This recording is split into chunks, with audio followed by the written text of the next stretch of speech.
It's time for Security Now. Steve Gibson is here. Oh, we have a lot to talk about. ShinyHunters says they have a lot of personal information from a company that was not going to pay the ransom. Billions of U.S. Social Security numbers leaked. How's that possible? Apple adding cameras to its gadgets. Is that a good idea? And the U.S.'s new freedom.gov website. Plus, we'll talk about that study that came out last week about password managers. Are they secure? TLDR, don't worry. Hair not on fire, but Steve will have the details next on Security Now.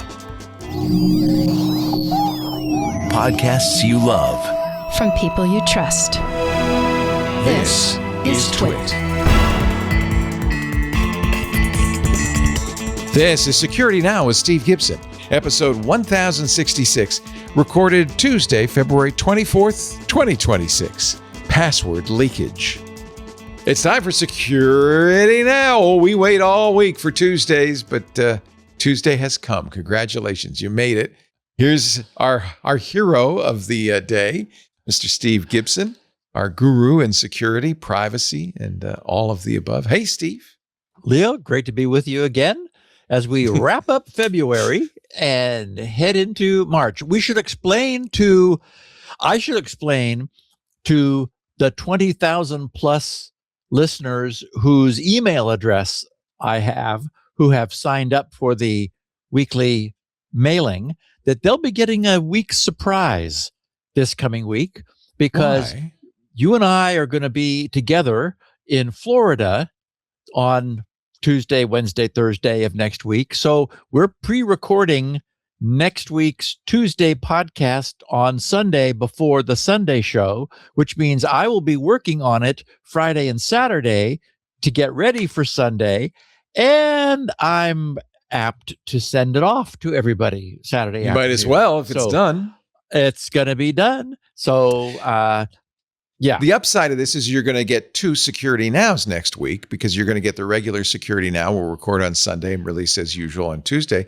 But then the presentation Steve's doing at Zero Trust World late Tuesday will also be put out as a special podcast. So you're going to get, and actually that one's going to be really interesting, I think.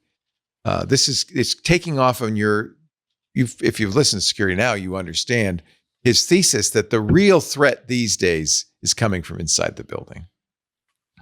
Yeah. And it is the roughest thing to secure, because you're telling your own employees, who are well-meaning, that, sorry, we don't trust you. Right. And it's like we can't. We don't even trust our own CEO. He's going to press the wrong button, Guarantee you. sink the whole organization. Guarantee you that's the case. Well, what else is coming up this week? As promised, we're going to talk about what all that was about ETH Zurich and the deep analysis of focused on three prominent password managers. And they made a point in their 28-page research document of saying that they did choose these because these were the three that had at least some of their client-side source available. Of course, we know in the case of Bitwarden, all of the source is available. But it's a point that I've made before, which is it just seems wrong that researchers are forced to first reverse engineer some product of some sort, whose security they want to verify, and then after going through all that work, then need to presume, then need to proceed to do the verification. It's just like, guys, we're asking a lot of them. Anyway, I guess it's worth it because they do it. So what I want to focus on is less the minutia of the details, because they've been fixed now, but the nature of the problem, and why, while yes, they found problems, it never was like a pants on fire issue, but mostly why there were problems. What was the source of these problems? Because isn't this supposed to be easy? We'll talk about why it's not. Yeah. So I guess I'm going to start off by sharing a piece of email that I received last week that just made me look and go, really? You're kidding me. Where my certificate authority is warning me to prepare for the inevitable, which of course they brought about. So, okay. And then I'm going to drop this, I promise, for a while. Although I want to make sure that I don't forget to tell people that the 5 most downloaded pieces of freeware on GRC on the freeware page are now co-signed not only with the original DigiCert EV certificate, but with that new one that I managed to finagle from iDentrust. I found a beautiful $72 HSM called Smart Card-HSM, which I'm very pleased with. It's all supported by open source software. I did struggle to get it all working, and since I'm now not going to need to mess with it for 3 years, and I will promptly forget everything I just figured out, I'm going to spend some time to document the details of what I went through, and I will share that online. So I know from all of the feedback that I've had from our listeners that there are many people out there who are interested or need to do code signing. And I've worked out, I think, a very flexible, powerful, and inexpensive path for doing that, having just done so myself. So good. I can't wait to hear that. This is a cute little thing. This little smart card HSM available internationally and actually locally there here in Orange County, one of the retailers of them. Anyway, so that's all done. Then I also want to talk about another piece of lunacy that we're going to have fun with, Leo. 3 U.S. states are attempting to ban 3D printed firearms by, once again, legislating it, even though, sorry, you can't get there from here. That's not going to deter anybody. It was triggered by the third state to join it's Washington State, New York State, and then most recently California have decided, let's just not have those. We don't want 3D printers to be able to print guns, so we're just going to say you can't. Also denied their ransom. ShinyHunters has leaked just shy of 1,967,000 personal details online. We'll touch on that. Also, in a different report, billions, literally it said billions of U.S. Social Security numbers have been leaked. Only problem is some only like 400,000 or so have ever been created. So I don't know how you have billions unless you have lots of duplicates. Anyway, we'll look at that. I wanted to touch on Apple planning to add cameras to 3 new gadgets. Also, Firefox has hit another end of life event for Windows 7 and 8 and 8.1. Russia made a mistake blocking some open source software that they themselves need. And there's a weird site, Leo, freedom.gov, which our government is planning to put out. We'll talk about that. And I'm interested in knowing from our European listeners whether they see something different than I do when I go to freedom.gov here in Southern California. Apparently, LLMs will be happy to give you a password if you ask them. Don't ask them. Well, even if you ask it, don't use it. That's, I think, more important. Yeah, I mean, you can ask it. And you can ask all you want. We're going to talk about that. Also, as predicted, that exploit that has had me so worried and upset, which is known as the ClickFix attack, turns out to be every bit as popular as I was worried it was going to be.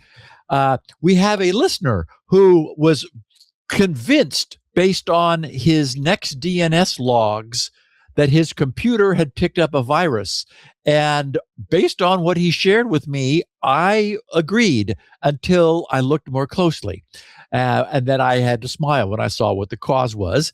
And then we're going to look at how could 3 popular password managers get things wrong. So I think a good podcast, wrong. And then of course a picture of the week that everyone thinks their first reaction is, well, Photoshop. Turns out apparently not. I haven't looked. I shall look. My eyes have been sealed. I'm going to unseal them. We'll all look at it together in just a bit. But it is funny. Yeah. First, a word from our sponsor. This episode of Security Now brought to you by Guardsquare. Are you a mobile app developer? You need to know about Guardsquare. Mobile apps today have become an inescapable part of life, ranging from financial services to healthcare, retail, entertainment. We trust mobile apps with our most sensitive personal data. That's what makes them useful. But a recent survey showed that 72% of organizations experienced a mobile application security incident last year. 92% of respondents reported rising threat levels over the last 2 years. We see it. It's in the headlines. Meanwhile, attackers who want your users' personal data are constantly finding new ways to attack your mobile app. They reverse engineer it. They repackage it. They distribute the modified app via phishing campaigns, via side-loading, third-party app stores.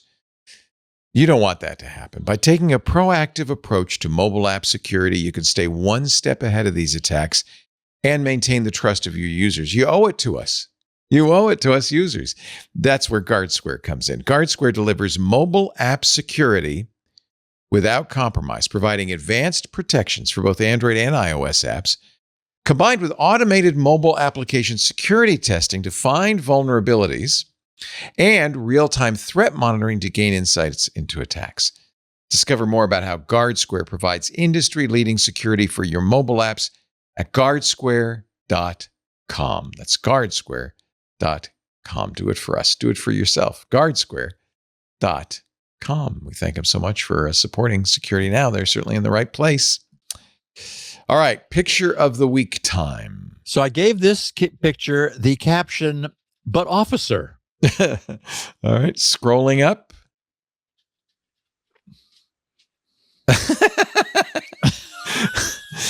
I think we've seen this kind of thing before. This is an impossible traffic sign. It's like, what? What? Yeah. And okay, so several of our listeners have taken it upon themselves to try to locate this actual, geolocate where this was taken. The clue is looks like New England. There's a Tim Hortons in the background there. There you go. So maybe it's Canada. And so, yeah, that's what I was thinking. And someone did say that there'd been some modifications to the street. So, okay, so for those who can't see this, we're on a road, and this is one of our street sign pictures. We're on a road approaching a T, where you must either, and you can see there's a guardrail on the far side of the intersecting road. So you can't go straight. You've got to turn left or right? Because you don't have a choice. There's a stop sign there. So yes, you'd want to stop before you made your choice. The problem here is that up in front of all of that is one of the circle red slash signs. Normally, there would be like a right arrow with a slash through it telling you that you cannot turn right, or maybe a left arrow, depending. And you would expect that would be reinforced with a one-way sign that you would also be confronting in the distance, just reminding you that, like, when you get to the stop sign, this is a one-way street. Well, there is only one way, and that's straight up. Apparently, because the sign that we're looking at has both direction arrows red slashed. So you come up to this T intersection, and if you've paid attention to the sign that you had to pass in order to get there, it says you can't turn left, you can't turn right. And we know that because of a guardrail there, you can't go straight. Thus, but officer, when you get pulled over with the red lights and sirens. But officer. Yeah. Anyway, thank you. Our listeners are sending these to me, and do we have any theory as to why this exists? No. I mean, and I as I said, the first thing you would think is that somebody photoshopped it, Yeah.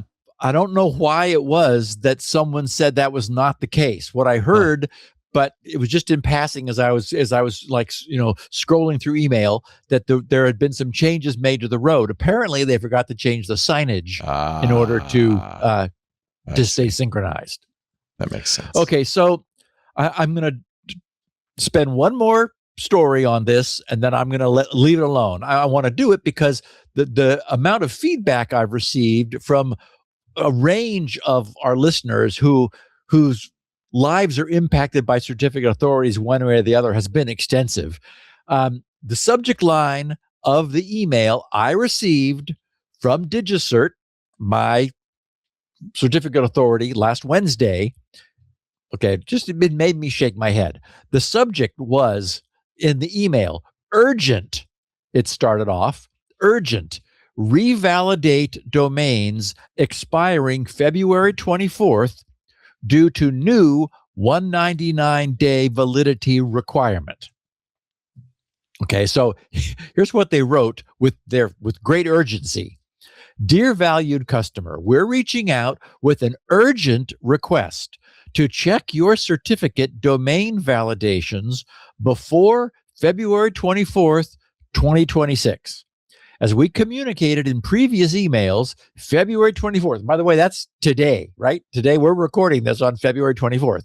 February 24th is the date when domain validation reuse periods will shorten to 199 days, down from 397 days, in accordance with the CA Browser Forums ballot SC 081 version 3.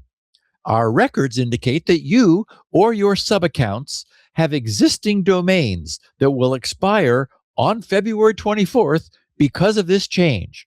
If your systems require immediate certificate issuance, your issuance could be delayed if you don't check and revalidate these domains before February 24th. So, what do you need to do? DigiCert Cert Central with a circle R, because you needed to get that registered, now displays which of your current domains will expire on February 24th, 2026 due to the change to 199-day domain validation reuse periods. Steps for reevaluating domains that expire, and then they go through it rigmarole of how to march through their user interface. And then they finish with, we're here to help. We understand industry-driven, right? They had nothing to do with it, despite the fact that they're the biggest CA there is, and voted for all this. We understand industry-driven compliance changes pose significant challenges, and we're standing by to assist you. Please don't hesitate to contact your DigiCert account manager with any questions or concerns about the change to 199-day domain validation reuse periods. Thank you for trusting us with your digital security. Signed, the DigiCert team.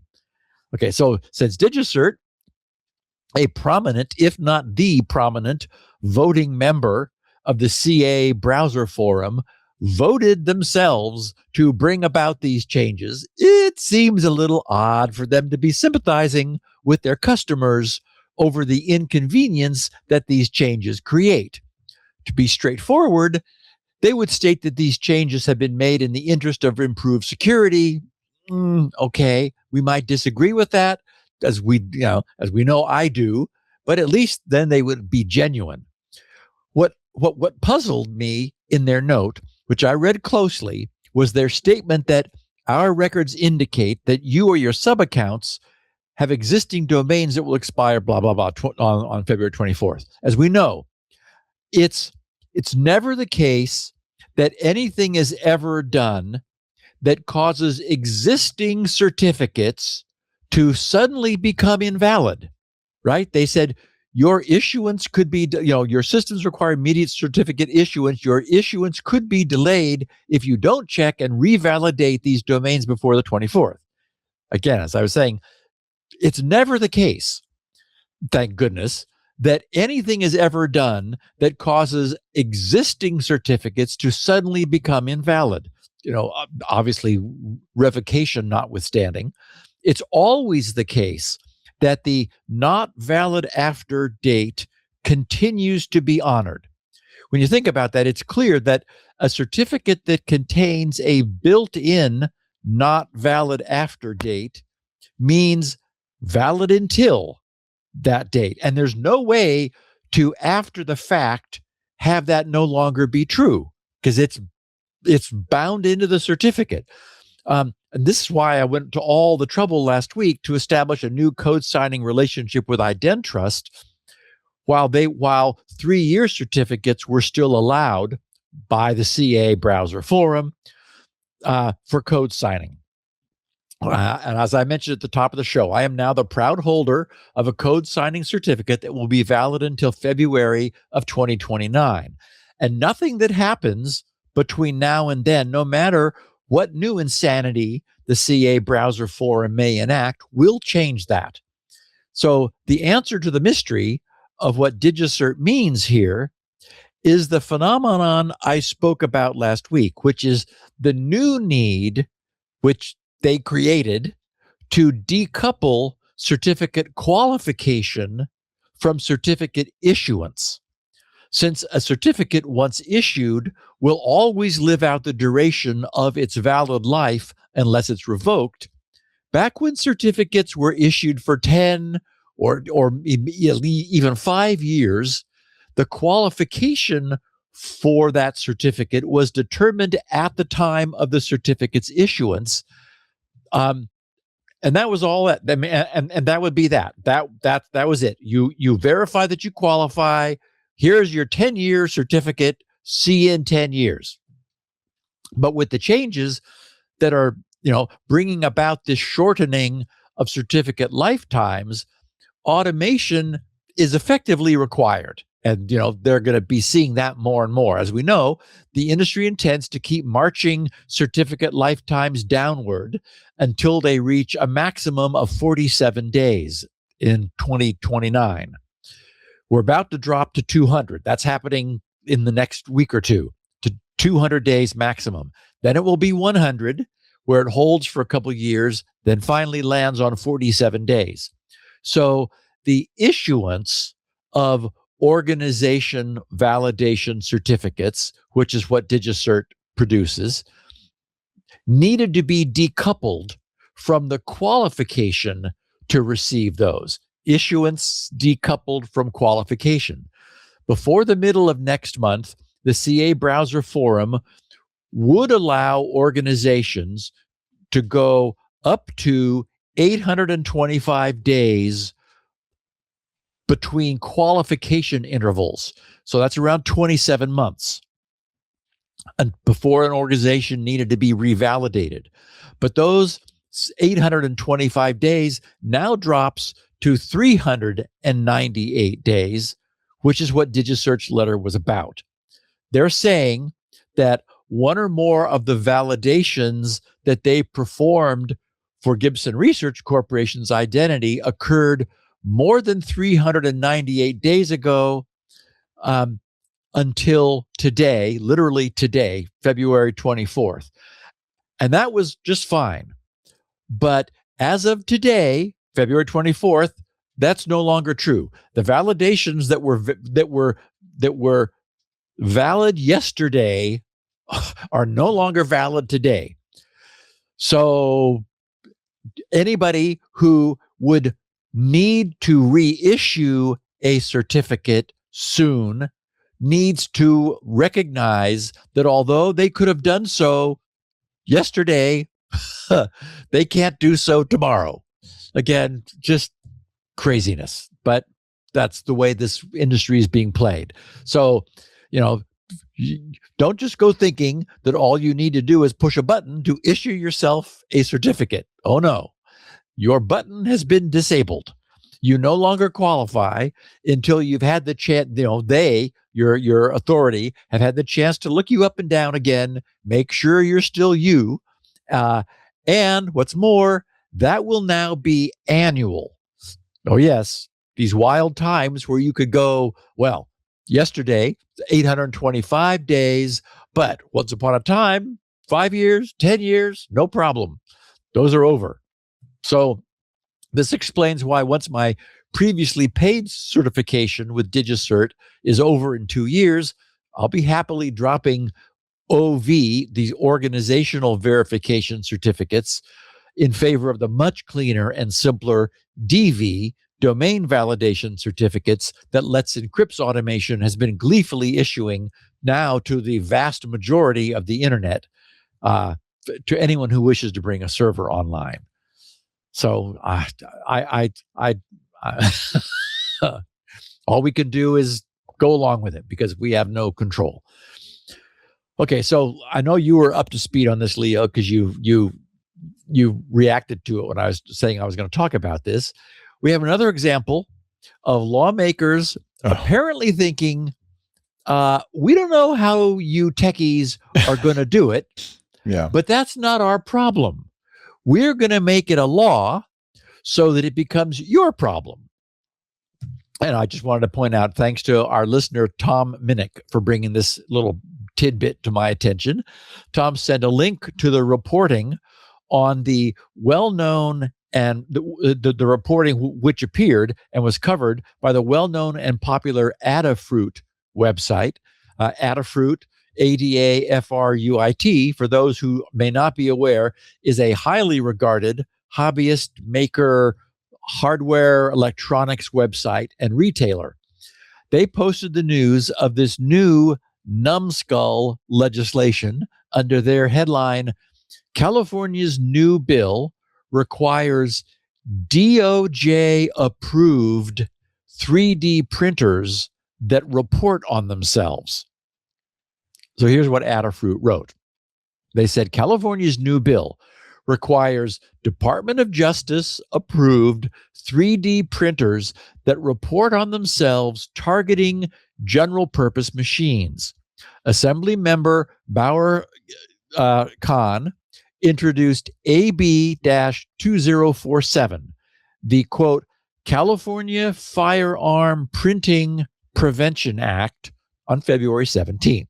So just recently. The bill would ban the sale or transfer of any 3D printer in California unless it appears on a state-maintained roster of pre-approved makes and models, certified by the U.S. Department of Justice as being equipped with, quote, firearm blocking technology, unquote. Manufacturers would need to submit attestations for every make and model. The DOJ would publish a list. If your printer is not on the list by March 1st, 2029, it cannot be sold. In addition, knowingly disabling or circumventing the blocking software would be a misdemeanor. And it gets worse, much worse. Okay, is everybody sitting down? Adafruit continues. We've been tracking this pattern. Washington State's HB 2321 requires printers to include blocking features that cannot be defeated by users with significant technical skill. You know, good luck with that on open source firmware. New York's budget bill, S.9005, buries similar requirements in Part C, sweeping in CNC mills and anything capable of subtractive manufacturing. California's version adds a certification bureaucracy on top. State-approved platforms, state-approved software control processes, state-approved printer models, quarterly list updates, and civil penalties up to $25,000 per violation. As Michael Weinberg wrote after the New York and Washington proposals dropped, accurately identifying gun parts from geometry alone is incredibly difficult.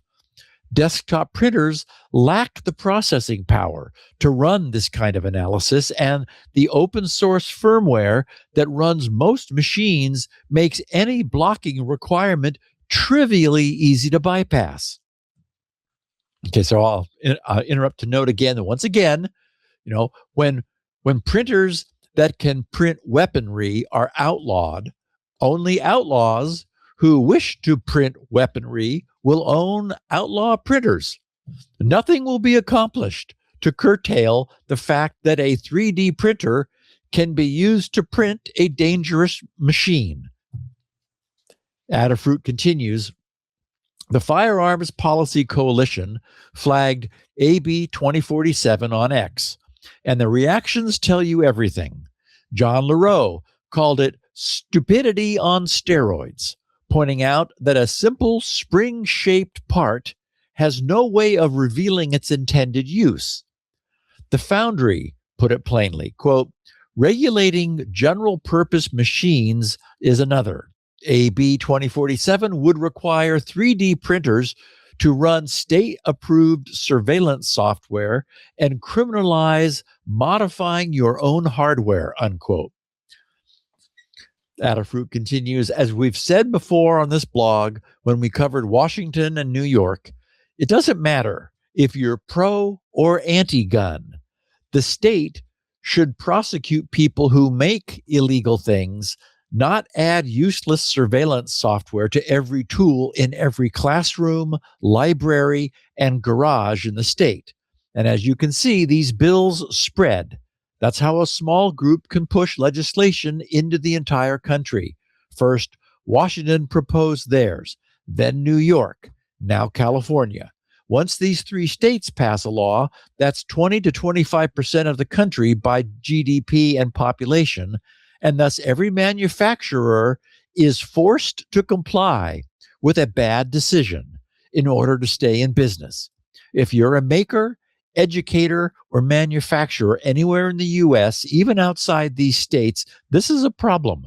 It's a problem now. Adafruit's article mentioned Michael Weinberg. Michael is the executive director of NYU's Engelberg Center for Innovation, Law, and Policy. He's a board member of the Open Source Hardware Association, and as he describes himself, a maker of poorly made things. He's also, however, an astute thinker. And since I think this topic is extremely interesting and that our listeners are likely to find it so, I wanted to also share what Michael wrote in the wake of the New York and Washington state bills. The title of Michael's posting was 3D printers cannot effectively screen for gun parts. He wrote, this post is a handy reference for the technical reasons why requiring 3D printers to screen for gun parts is not an effective way to reduce guns or gun violence. I'm publishing it on the occasion of both New York and Washington state introducing bills to require this type of screening. In addition to a topic I've been researching for over a decade, the question of how to know if a 3D printer is printing a gun part is something I've spent a lot of time working on while overseeing trust and safety at a large 3D printing service provider.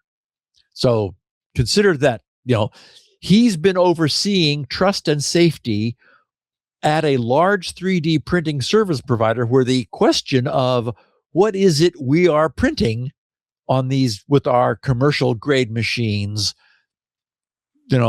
comes up.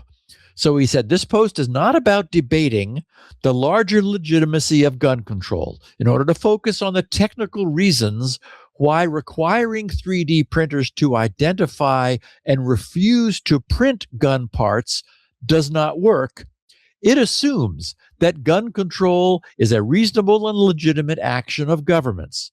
Broadly speaking, it's responding to requirements that all 3D printers check prints to make sure they're not gun parts. If the part is a gun part, the printer would refuse to print it. The short version is that accurately identifying gun parts is incredibly difficult, and the hackable nature of desktop 3D printers makes it trivial to circumvent any requirements to even try. Here's the slightly longer version. Matching files is fragile. And anybody, we've talked about hashes, right? The whole point of a hash is that you want matching files to be fragile. So this is working against you here. He said the first reason that requiring 3D printers to identify gun parts is ineffective is because analyzing 3D files is complicated. Any attempt to identify gun parts will miss many parts that are actually for guns and may flag a number of parts that have nothing to do with guns. They're just kind of gun-like. Expensive engineering design software is good at evaluating specific properties of a 3D file, like where mechanical stress will occur over a lifetime of use. However, even that software cannot tell you what a part actually does. Is that spring for a door, or a shock absorber, or a catapult? This challenge is exacerbated by the fact that guns are just mechanical objects.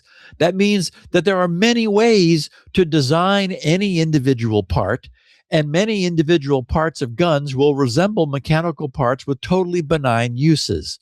Put another way, devoid of other context, a switch for a gun safety looks a lot like a switch for a door. Broadly speaking, there are two ways to think about doing file matching. Algorithmic analysis is one. This approach imagines a piece of software that can analyze a file and determine with some level of certainty if it is a gun part or just a hinge. Assuming that this software exists, which it does not at the time of this writing, it is reasonable to expect that such an analysis would be reasonably computationally expensive. 3D printers do not have the onboard processing power to do this kind of analysis. Requiring that they include chips capable of this kind of analysis would fundamentally change the economics of 3D printer design, akin to requiring that all bikes include jet engines. And I'll interrupt Michael for a moment to comment that he's not exaggerating how totally inadequate any 3D printer is for performing any sort of complex analysis. 3D printers are extremely simple and inexpensive. I've owned a number of them. They have nearly no brain power themselves. They're extremely simple robots that read instructions from a USB stick or SD card. There are some that fix a liquid resin using an image, and others that move a plastic extruder around in 3-space. Basically saying, move the plastic extrusion head from where it is now to coordinates X, Y, and Z. The resin fix images or the instructions with their coordinates were created outside the printer by a real computer that's running some sort of engineering, drawing, design, conversion software.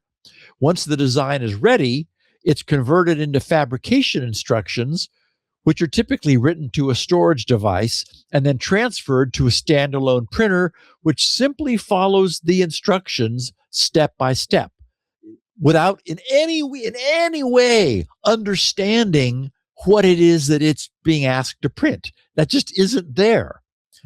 So these printers are inexpensive. I mean, they're really inexpensive, hundreds of dollars only, because, they could not be any more rudimentary. They've just been stripped of anything that they don't need.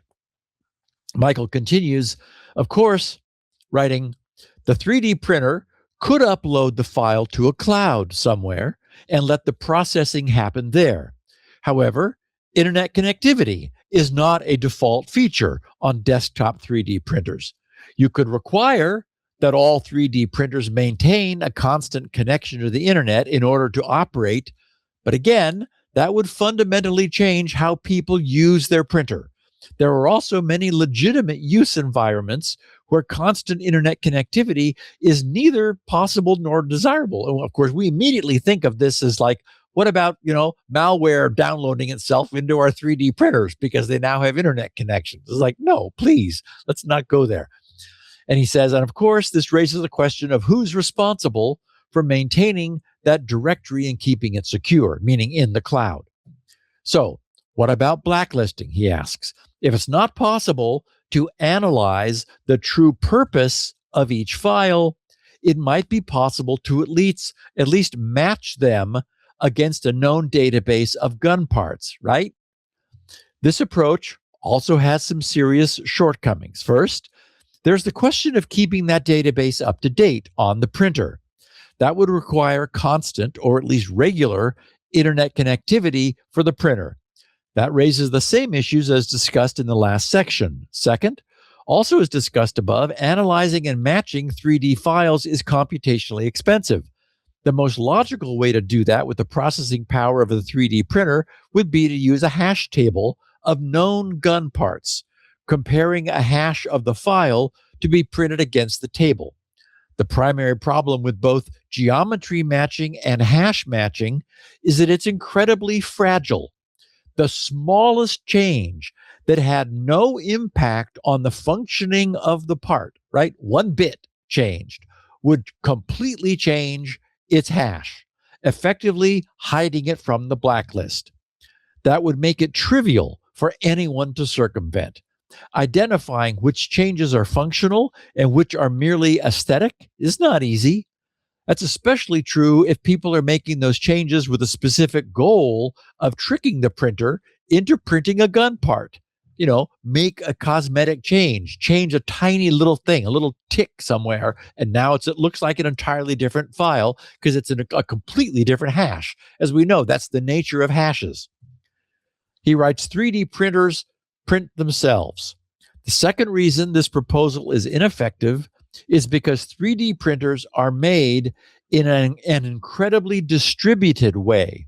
There are dozens of ways to make your own 3D printer using open source, user modifiable parts. Even non-open source printers are highly hackable.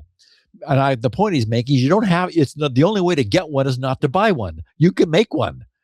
He says, as a result, there's no way to mandate that a technology that starts in a 3D printer remains in a 3D printer. The software that runs most printers is open source, meaning a single update would circumvent any screening measures. This places 3D printers at the opposite end of the spectrum from 2D printers. This was interesting. I hadn't thought about this before. He wrote, anti-counterfeit systems prevent 2D printers from printing currency. To the extent that these rules are effective, he says, and I'm no expert, but they are often cited in these discussions as successful models. He says, it is because the 2D printing industry is fairly concentrated and proprietary. 2D printer companies are actively hostile to users who want to modify their products, significantly raising the barrier to hacking around any countermeasures. Desktop 3D printers are the opposite. They all trace their heritage back to open source printers, and users expect to be able to modify, extend, and hack their own printers. That means that workarounds for a screening mandate would be easy to develop, distribute, and implement. Many open source software packages might even include the circumvention by default, meaning users would implement it without even actively intending to do so. 3D printers are general purpose machines. This post is focused on the technical challenges with requiring 3D printers to screen every file it prints for gun parts. Nonetheless, it would be incomplete without a brief mention of how potentially invasive this sort of requirement is. 3D printers are general purpose machines that can be used for good or ill. Just as we do not require the phone company to monitor every phone call in order to prevent customers from using phones to commit bank fraud, we should be wary of requiring our 3D printers to monitor every print in order to prevent one possible type of print. That type of invasion might be reasonable if it was effective. However, for the reasons described, it is unlikely to prevent even a modestly motivated person from using their printer to create gun parts. If an intervention is both highly invasive and unlikely to be effective, it's probably not an ideal policy. which I think is putting it mildly. So I think Michael did a great job of detailing the specific 3D printing issues which would surround any attempt to manage or control what a 3D printer can and cannot print. And while I have no interest in ever owning or printing a firearm, There it is again. yeah. Weird. Huh. That sounded like a ground It did, didn't it?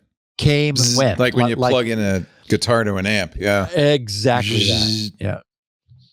Anyway, I will continue. While I have no interest in ever owning or printing a firearm, I'm a proud Californian, and I'm annoyed by the fact that the state I love is enacting such moronic legislation. I mean, it isn't yet a law, but maybe the California Assembly is going to pass this. It would be nuts. But the broader concern is the large and growing degree to which modern technology appears to be outpacing legislators' ability to understand what they can and cannot have. They cannot have a practical law, no matter how much they want one, to force 3D printers not to print gun parts. They just can't. No matter, as I said, no matter how much they want it. They also cannot have a law that absolutely preserves everyone's privacy, while at the same time preventing child predators from abusing that privacy to commit their crimes. We all wish it were possible to have both, but we know it's not. I read some of the proposed new California bill. That's AB 2047. It's really quite awful. I have the link to the bill's full text in the show notes for anyone who might be curious. A bad law that hits the books can usually be challenged by those who have a vested interest in the preservation of the status quo. But in the case of 3D printing, which is mostly a hobby interest, it's unclear who might have the deep pockets required to stand up against it and fight it out in court. If that doesn't happen, it might be that the sale or transfer of 3D printers would be outlawed in those states which enact these dumb laws. Here's just 2 lines from California's proposed legislation.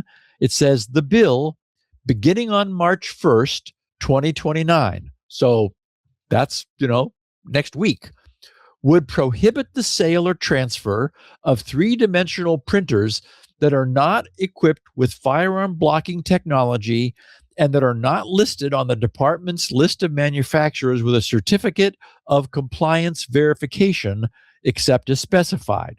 The bill would authorize a civil action to be brought against a person who sells, offers to sell, or transfers a printer without the firearm blocking technology. Okay, now, as I said, we're approaching March 1st, 2026. So the purchase ban, if saner heads do not prevail, and it does come into effect, is still a full 3 years away, March 1st, 2029. This means that no matter what, it will be possible for Californians to continue to purchase the 3D printer of their choice for the next 3 years. If you live in an affected state, currently in New York, Washington, or California, I don't know what the calendar states in the New York and Washington bills, but at least in California, if you've been thinking that you might like to explore 3D printing in your garage, to print widgets of whatever sort, keep an eye on the date. There may be a deadline coming for being able to do that. Insane as that is. Yeah. Impossible as it Leo, is. it's just so wrong-headed. It's like some non-techie legislator heard that 3D printers, people had 3D printers in their garage and they were printing guns. So it's like, oh, let's have a law that makes printers unwilling to do that. Right. Well, I mean, there is 3D gun printing going on. They make those guns. Yes. We should have a law, Leo, that prevents resin from being willing to be formed into that shape. Right. How's that? That's the problem. Is it's not technically it's not practical. possible, right? Luigi Mangione's gun was partially 3D printed, for example. I mean, this has been an issue, but this isn't the solution, obviously. And I mean, I get it. I get it. Right. I mean, I get it that printing a gun in a non-ferrous substance will then render, goes right through those machines, detectors, right? They can no longer be. I mean, it's not a good thing. But we're back in the same problem we've often talked about. If crypto is made illegal, then only bad guys will use crypto. Right. If 3D printing is made illegal, then only bad guys will be using 3D printers to print guns, and everybody else is. I understand the motivation. The real issue is you can't do it technically. As you pointed out, a spring is a spring. It's not, it could be for a variety of purposes.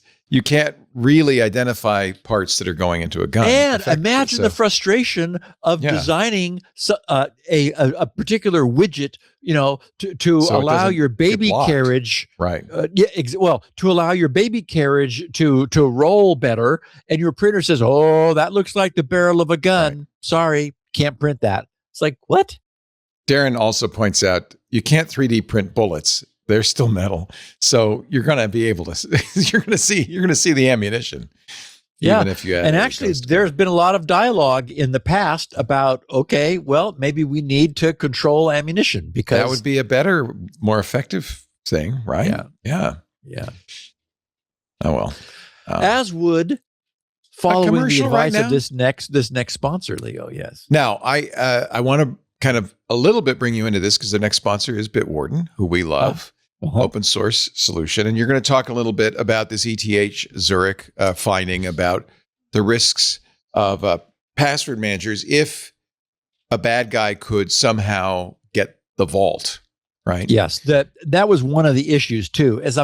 We spent a lot of time looking at client-side vulnerabilities, like, while the password manager is unlocked, if malware was on your computer, what could it do? These guys did a very different thing. They said, basically, if the cloud provider's entire server infrastructure was subverted, what could happen? Right. And, okay. We'll talk about it in a lot more detail, of course, later in the show. I just wanted to bring it up because I was really impressed by Bitwarden's response, which is, thank you for this research. It's going to help us lock down what we do. And this is one of the advantages of being an open source project is you welcome this kind of stuff. And you have other eyes looking at the security. And I don't think anybody should be worried whether you're a LastPass Bitwarden or a Dashlane user about your security at this point. In fact, I would be less worried today than you might have been a month ago. Right. Because, the whole point is these three just were deeply audited. By that's a good point. And some of these hacks were wacky. They were way out there. It's like, well, okay. So if these three tools pass through this gauntlet, the other password managers haven't. Because the researchers said, well, none of it's open source. We can't invest in reverse engineering these closed products. Right. So we're going to look at what we can. Well, and now they're way better for it. Fully open source, fully GPL open source. You can inspect the source code, so can ETH Zurich and everybody else. And I think that's really important. The other thing I like about Bitwarden, our sponsor, is they enabled very early on this memory hard key derivative function, Argon 2. And this is another good solution, right? I set my Argon 2 to the maximum number of iterations, and that really secures it as well. So our show today brought to you by Bitwarden. We love Bitwarden. I use Bitwarden. I certainly never thought of stopping. In fact, Bitwarden does let you host the vault yourself if you want, if that's something you desire. I'll talk about something they've just added, which is really cool for this purpose. But there are even third-party open source solutions for hosting a Bitwarden vault. I personally I'm not going to do that because I think that their security is a lot better than mine. That's why I trust Bitwarden, the leader in passwords, passkeys, and secret management. Consistently ranked number one in user satisfaction, but not by me, but G2 software reviews. 10 million users love Bitwarden. 180 countries, more than 50,000 businesses. And whether you're protecting just one account, your own, or thousands for your business, Bitwarden keeps you secure all year long with consistent updates. The new Bitwarden Access Intelligence will let organizations detect weak and reused and exposed credentials. Now, this is legitimately a real problem. We were talking about the threat is coming from inside the house. This is it. Your users are using the same password over and over again frequently, or they're using a weak password. Bitwarden Access Intelligence will detect that, or a password that's been exposed in a breach, and then walk the user through remediation immediately. So the user replaces the risky passwords with strong, unique ones and understands why that's important. That closes one of the most important security gaps. Credentials are a top cause of breaches. But with Access Intelligence from Bitwarden, they become visible, prioritized, and corrected before the exploitation can occur. Another feature, I'm just picking them at random here. Bitwarden Lite. This is so cool. I was talking about self-hosting. Bitwarden Lite delivers a lightweight, self-hosted password manager. It's great for people with home labs, personal projects, or just an environment that wants a quick setup with minimal overhead. Bitwarden wants to work with you the way you want to work without compromising security. That real-time vault health, the alerts, and the password coaching features now are in every version of Bitwarden. So every user can identify weak, reused, and exposed credentials and to take immediate action to strengthen their security. They've also made it really easy if you're using as many people do, I think, the password vault in your browser. Bitwarden now supports direct import from Chrome, Edge, Brave, Opera, and Vivaldi browsers.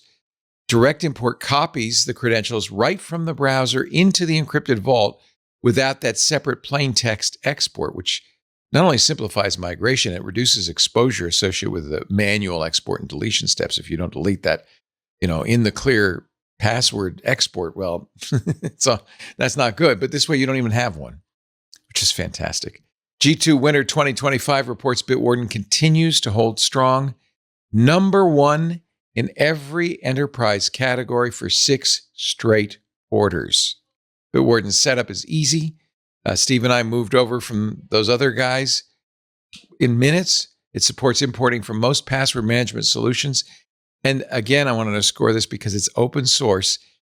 You can look at it, but it's also regularly audited by third-party experts. And when something comes up, Bitwarden fixes it.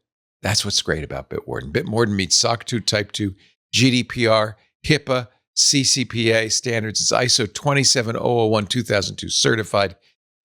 Bottom line, get started today with Bitwarden's free trial of a Teams or Enterprise plan, or get started for free across all devices as an individual user at bitwarden.com/twit. That's bitwarden.com/twit. And stay tuned because Steve will explain what that ETH Zurich report meant and what it means to use Bitwarden users. And I don't think we're afraid or switching. No, I was never worried. Never worried. On we go. Friday before last, under the headline, FinTech lending giant Figure, it's the name of the company, Figure Technology, confirms data breach. TechCrunch reported Figure Technology, a blockchain-based lending company, confirmed it experienced a data breach. On Friday, Figure spokesperson Althea Jadek told TechCrunch in a statement that the breach originated when an employee, when an employee was tricked with a social engineering attack, imagine that allowed the hackers to steal, quote, a limited number of files. I love that. We'll get back to that in a second.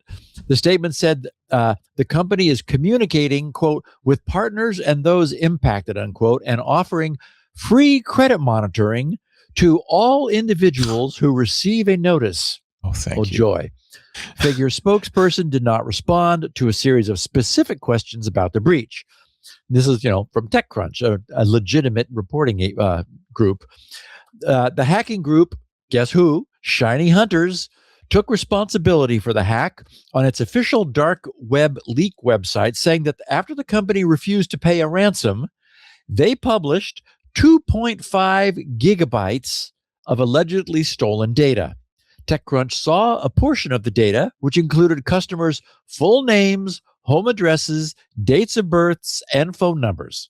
A member of ShinyHunters told TechCrunch, notice that ShinyHunters is happy to talk to TechCrunch, but Figure Technology, no. ShinyHunters told TechCrunch that Figure was among the victims of a hacking campaign that targeted customers who rely on the single sign-on provider Okta. Other victims of the campaign include Harvard University and the University of Pennsylvania, UPenn.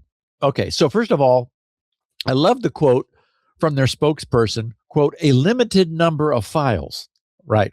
Who cares how many files escaped?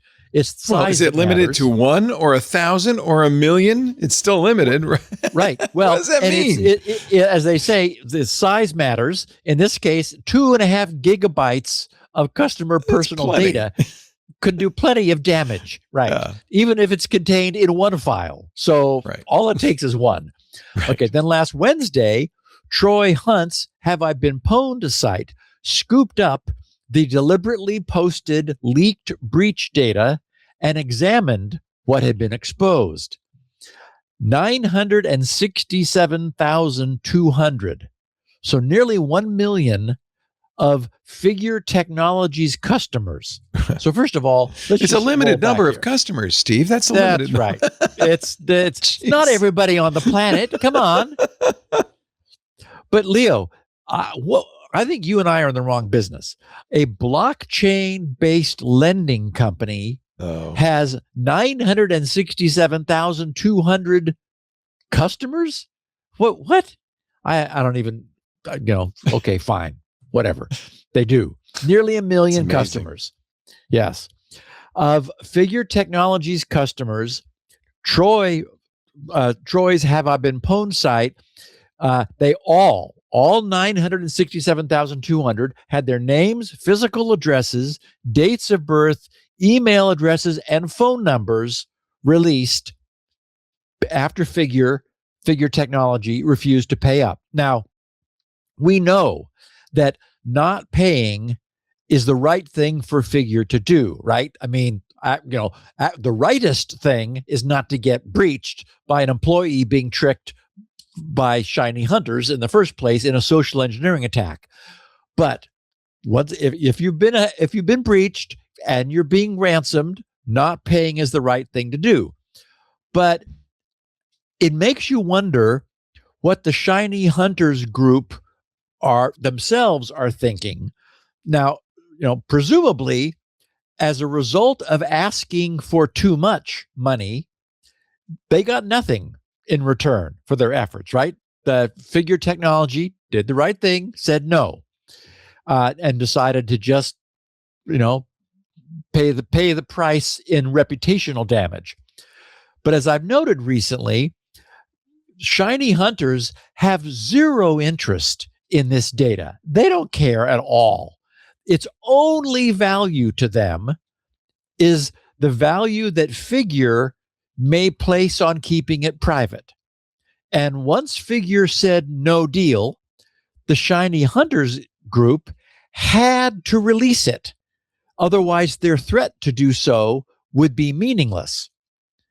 That means that they're now unable to even resell the data, since it's now freely available on the internet, and it need to be made freely available in order for them to follow through on their threat that they would do that. And we've seen reports that in general, more victims now in the last year compared to last 5 years are being are declining to take it on the chin, or rather deciding. Sorry, they are deciding they're declining to pay ransom, deciding to take it on the chin, and just saying no. Sorry, we're not going to pay your ransom. So I think partly this could be because these days being attacked and extorted is no longer a shocking announcement, right? I mean, I skip over so many of these every week because they're just boring at this point. Well, if they're boring to our listeners, they're boring to the world. The world, the world's just sort of like, okay, they got breached and now they're being ransomed and blah, blah, blah. So it's just not, you don't need to pay the ransom to save face to the same degree.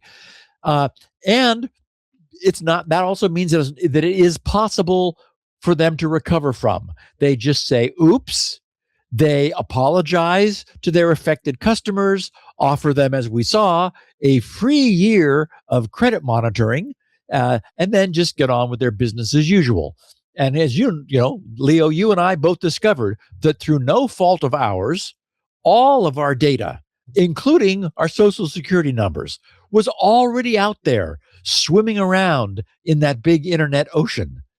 So ShinyHunters' failure to obtain anything of value suggests that perhaps the value of stolen data property is falling, and that if they don't wish to come up empty, as they just did here, they may need to drop the price of their ask, because right now, they're going through the trouble of doing this. They're saying pay up or else, and people are just way more often than before saying, no, we're not going to pay you. We're just going to give our customers a year of free credit monitoring. And of course, what this tells us is, and our listeners, is freeze your credit. I mean, that's really what you want to do is get it frozen. Last Wednesday, UpGuard posted a curious headline. And I mentioned this at the top. Their headline was "Social Insecurity: billions of social security numbers and passwords." That's all they said. Their headline was sort of a fragmentary sentence, but okay. Billions, that seems really bad, right? But given that social security numbers are, first of all, specific to the United States, whose current population is around 342 million, and that a grand total of around 450 million social security numbers have ever been issued since 1936, the claim of 2.7 billion social security numbers seems somewhat sketchy. But their posting explains what's going on, and it does seem legit. They wrote, because they're a legitimate security firm. They said the week of January 12th, 2026. So, maybe 6 weeks ago, the UpGuard research team detected an exposed elastic database with around 3 billion email addresses and passwords and 2.7 billion records with social security numbers. That amount of data suggests it was created by recombining prior social security number breaches, like the OPM breach in 2015, or the one we're all aware of recently, the National Public Data breach in 2024. They said, on the other hand, if even a fraction of the records were real, if only 10% or 270 million records, or even 1% were real, the exposure would be a dire bellwether for the state of privacy in America. And on this point, I say, you're getting to the party a little bit late. Like I said, Leo and I, our social security numbers and everybody else's are already out there. And here was an elastic database exposed with 2.7 billion social security numbers on it. I think that probably is everybody several times over. They said, with the help of some unfortunate friends, we were able to confirm that at least some of it was real. And with the help of K-pop and some American presidents, we were able to approximate when the passwords were collected. Okay. While most exposed databases require investigation to determine if they contain sensitive data, this one was obvious. The database had one index named SSN. Oh, good. So you can look it up by social security number. And another named SSN2. each containing millions of records with 9-digit numbers in a field labeled SSN. What could that be? The database also had several indices that were collections of emails and associated passwords. On January 16th, we submitted the IP address and explanation of the issue to the FBI's IC3. We also submitted an abuse report to Hetzner, the hosting company. They replied saying they would forward the issue to the customer. After we clarified that their customer was in gross violation of privacy laws, all public access to the database was removed on January 21st. Hetzner replied once more, "Dear sir or madam, thank you for your report. This is our customer's statement." And then they quote their customer's response, "Hello. We contacted our client and explained what SSN database host that." Actually, it does say what. We explained what SSN database hosting not acceptable. Client now deleted this file from server, so problem solver for now. Well, English is not their native language, obviously. Okay. UpGuard's report continues. Anyway, I'm not going to go into it. They poke around inside their database. Apparently, they got a copy of it because they did a lot of research. They poked around, locating some people they know closely enough to confirm their social security numbers. The data is authentic. Unfortunately, since one of them whose data is present in the data happened to also have her identity stolen in the past, they drew, these researchers, the entirely unwarranted conclusion that this means that this breach was the source of the identity theft. No, or unlikely at least. We know there's really not much personally identifiable information that is not by now loose on the internet and available online. I wanted to share this specific story to drive home the point that there has been so much prior leakage of our personal data that we really have very little to no control over it any longer. That's all just an illusion. It's certainly the case that the use of services like one of Twit's sponsors, Delete Me, makes a lot of sense for anyone who wishes to be as proactive as possible. But my feeling is that beyond that, doing everything that's within our power to minimize the impact of the use of any personal data loss of ours that has almost certainly already occurred is what makes the most sense. These guys did recognize that the database appeared to contain a great deal of redundancy and also a fair amount of incorrect noise. So it wasn't the highest quality, which is what we'd assume when we learned that it was 2.7 billion records containing social security numbers, when only 450 million have ever been issued since 1936 in the entire history of social security. At this point, protecting ourselves is the best we can do. I assumed that the GRC shortcut I would have previously created years ago would be grc.sc/credit. And sure enough, that bounced me directly to the Investopedia page, which talks about freezing credit and provides the links to the 3 main credit freeze pages of the 3 main credit bureaus. Anytime you are not actively needing to have your credit queried because you're applying for credit or purchasing something or whatever, the best advice that exists is to keep it frozen.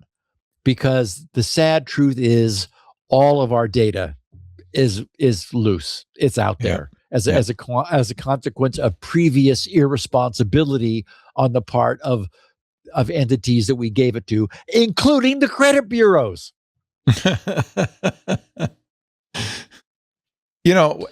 I think there are only a billion possible Am I right? Social security numbers. How many? You're right. 9 digits. Yeah. And so, yeah. So they got them all. The problem is if you don't have a name associated with it, it's just a number. That's a very good point, Leo. Start at 000. I know them all. I know every single social security number. Every one of them. I just don't know whose they are. You brute forcer, you. Oh, Lord. Okay, before I go on, let's take another break since we had a long run the first time. Yes. And I think we should talk about Zscaler now. This would be a good time. Actually, any time on security now is a good time to talk about the number one largest cloud security provider. Basically, that's the whole show right there in a nutshell. This episode of Security Now brought to you by Zscaler, the world's largest cloud security platform. Actually, Zscaler is very timely because Zscaler works with AI. Now, so do you probably, right? The rewards in business of AI are frankly too great to ignore. Every business is looking at it. Everybody is. But let's not forget the risks: loss of sensitive data, attacks against enterprise managed AI, and then, of course, the fact that the bad guys are using AI as well. Generative AI increases the opportunities for threat actors, lets them rapidly create phishing lures that are impeccable, really good, much better than that email from Hetzner anyway. They can use it. In fact, maybe that's why Hetzner had all those typos, just to make it look like a human did it. That was probably the reason. The problem with these AI-created phishing lures, they're good. Bad guys are using not only the AI to create the phishing emails, but they're also using it to write malicious code. We've seen that. We've talked about it. They automate data extraction. The speed with which data extraction is happening is increasing dramatically thanks to this. There were 1.3 million instances of social security numbers, real ones, linked to AI applications last year. ChatGPT and Microsoft Copilot saw nearly 3.2 million data violations. I'm not trying to scare you, just trying to remind you that while you're using AI, you got to also protect yourself. And that's why it's time for a modern approach with Zscaler's Zero Trust plus AI. Zero Trust removes your attack surface, right? You're not putting out VPN addresses that give people something to hook on to. You don't have to worry about securing your data because Zero Trust secures your data no matter where it lives, in the cloud, on-prem, everywhere. Zscaler safeguards your use of public and private AI. It protects you against ransomware, and it protects you against AI-powered phishing attacks. But don't just listen to what I have to say about it. Check out what Siva, the Director of Security and Infrastructure at Zuora, says about using Zscaler. Watch.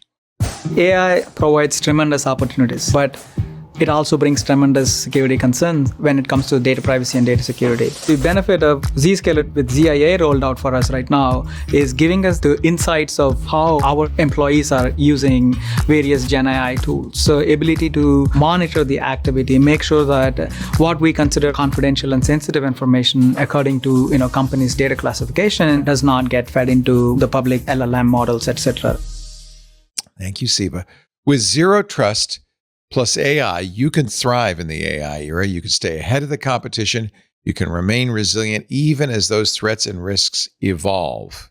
Learn more at zscaler.com/security. That's zscaler.com/security. We thank them so much for their support of Security Now. And now back to Steve. Okay, so just a quickie. Apple watcher and insider Mark Gurman has reported that Apple is believed to be working on a smart pendant, smart glasses, and new AI-based AirPods, and that all products will be equipped with a camera that will feed data into an AI system. And I'm sure you're up on this more than I am, Leo, since you've spent a lot of time over with your Mac guys.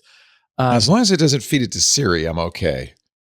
Well, apparently, he said it's unclear what the AI will be doing for its user, and it does seem like a like a strange thing for Apple to be doing, since people almost universally object to being surreptitiously recorded. You know, Yeah. I mean, I loved listening to Alex when he realized that some guy he'd been talking to for Right. half an hour was like, had a camera in his glasses, and he said, "Hey, are you recording this?" The guy said, "Well, yeah, of course." Well, I think what's the problem? Apple recognizes that this is just going to be the next thing, and everybody's going to do it, and they need to develop it. And then I think their hope is that people will trust Apple to keep it private.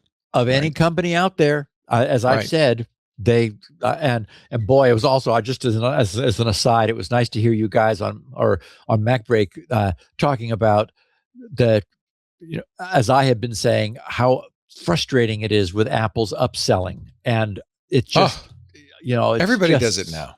Yes, you're right. It is everybody, and the problem is some percentage of people it works on, and so that encourages everybody else to do it. Oh, yeah. Okay. Turn it into Amazon. Anyone who has continued to use Firefox on a Windows 7 or 8 machine will no longer receive security updates after this month. This month is it.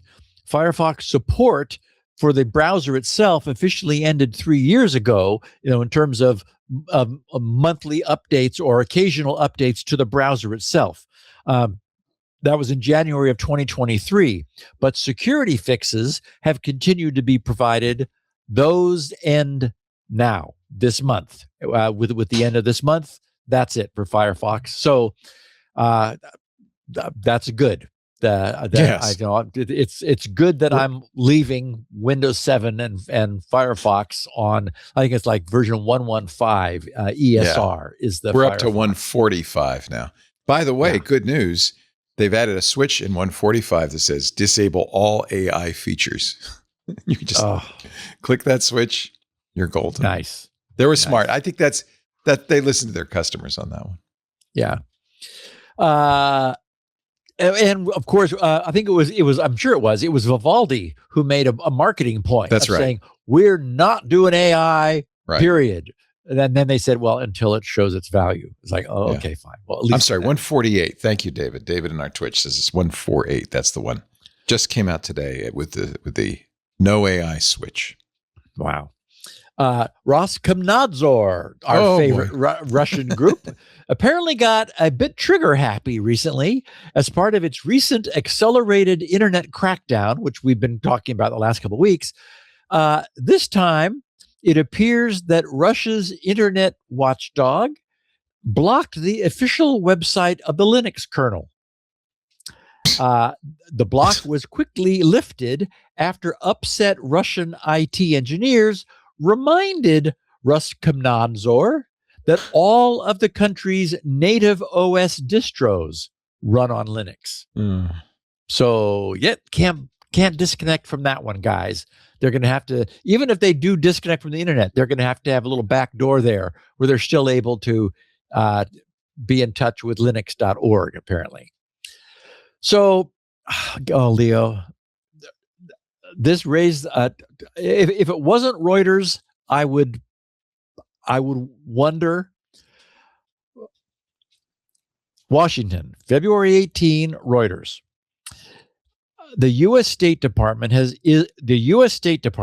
is developing an online portal that will enable people in Europe and elsewhere to see content banned by their governments, including alleged hate speech and terrorist propaganda, a move Washington views as a way to counter European censorship. 3 sources familiar with the plan said. Okay, so wait, what? Triple sourced reporting says that the U.S. is planning to do what exactly? Yes. And that, Leo, move your cursor over that blurred out area. There we go. Freedom is coming. And there's Paul Revere bringing freedom to those poor, unfree people in France and Germany. So, yes, freedom.gov. God. I get this, you get this. I'm wondering what our listeners in the UK, we know we have a bunch of them. Wonder what they're going to It's just going to be an X feed, isn't it? That's what it's going to be. Essentially, that's what we're talking about. Yeah. So here's what Reuters reported last Wednesday. They said the site will be hosted at freedom.gov. One source said officials had discussed including a virtual private network function to make a user's traffic appear to originate in the US, and added that user activity on the site will not be tracked. Headed by Undersecretary for Public Diplomacy Sarah Rogers, the project was expected to be unveiled at last week's Munich Security Conference, but was delayed, the sources said. Again, triply sourced reporting. Reuters could not determine why the launch did not happen, but some State Department officials, including attorneys, have raised concerns about the plan. Imagine that. Two of the sources said, without detailing what those concerns were. The project could further strain ties between the Trump administration and traditional U.S. allies in Europe, already heightened by disputes over trade, Russia's war with Ukraine, and President Donald Trump's push to assert control over Greenland. The portal could also put Washington in the unfamiliar position of appearing to encourage citizens to flout local laws. In a statement to Reuters, a State Department spokesperson said the U.S. government does not have a censorship circumvention program specific to Europe, but added, quote, digital freedom is a priority for the State Department, however, and that includes the proliferation of privacy and censorship circumvention technologies like VPNs. The spokesperson denied any announcement had been delayed, and said it was inaccurate that State Department attorneys had raised concerns, despite, again, triply sourced reporting. Or I think that one was dual sourced. The Trump administration has made free speech, particularly what it sees as the stifling of conservative voices online, a focus of its foreign policy, including in Europe and Brazil. Europe's approach to free speech differs from the U.S., where the Constitution protects virtually all expression. Their European Union's limits grew from efforts to fight any resurgence of extremist propaganda that fueled Nazism, including its vilification of Jews, foreigners, and minorities. U.S. officials have denounced EU policies who say they are suppressing right-wing politicians, including in Romania, Germany, and France, and have claimed rules like the EU's Digital Services Act and Britain's Online Safety Act limit free speech. The EU delegation in Washington, which acts like an embassy for the 27-country bloc, did not immediately respond to a request for comment about the U.S. plan.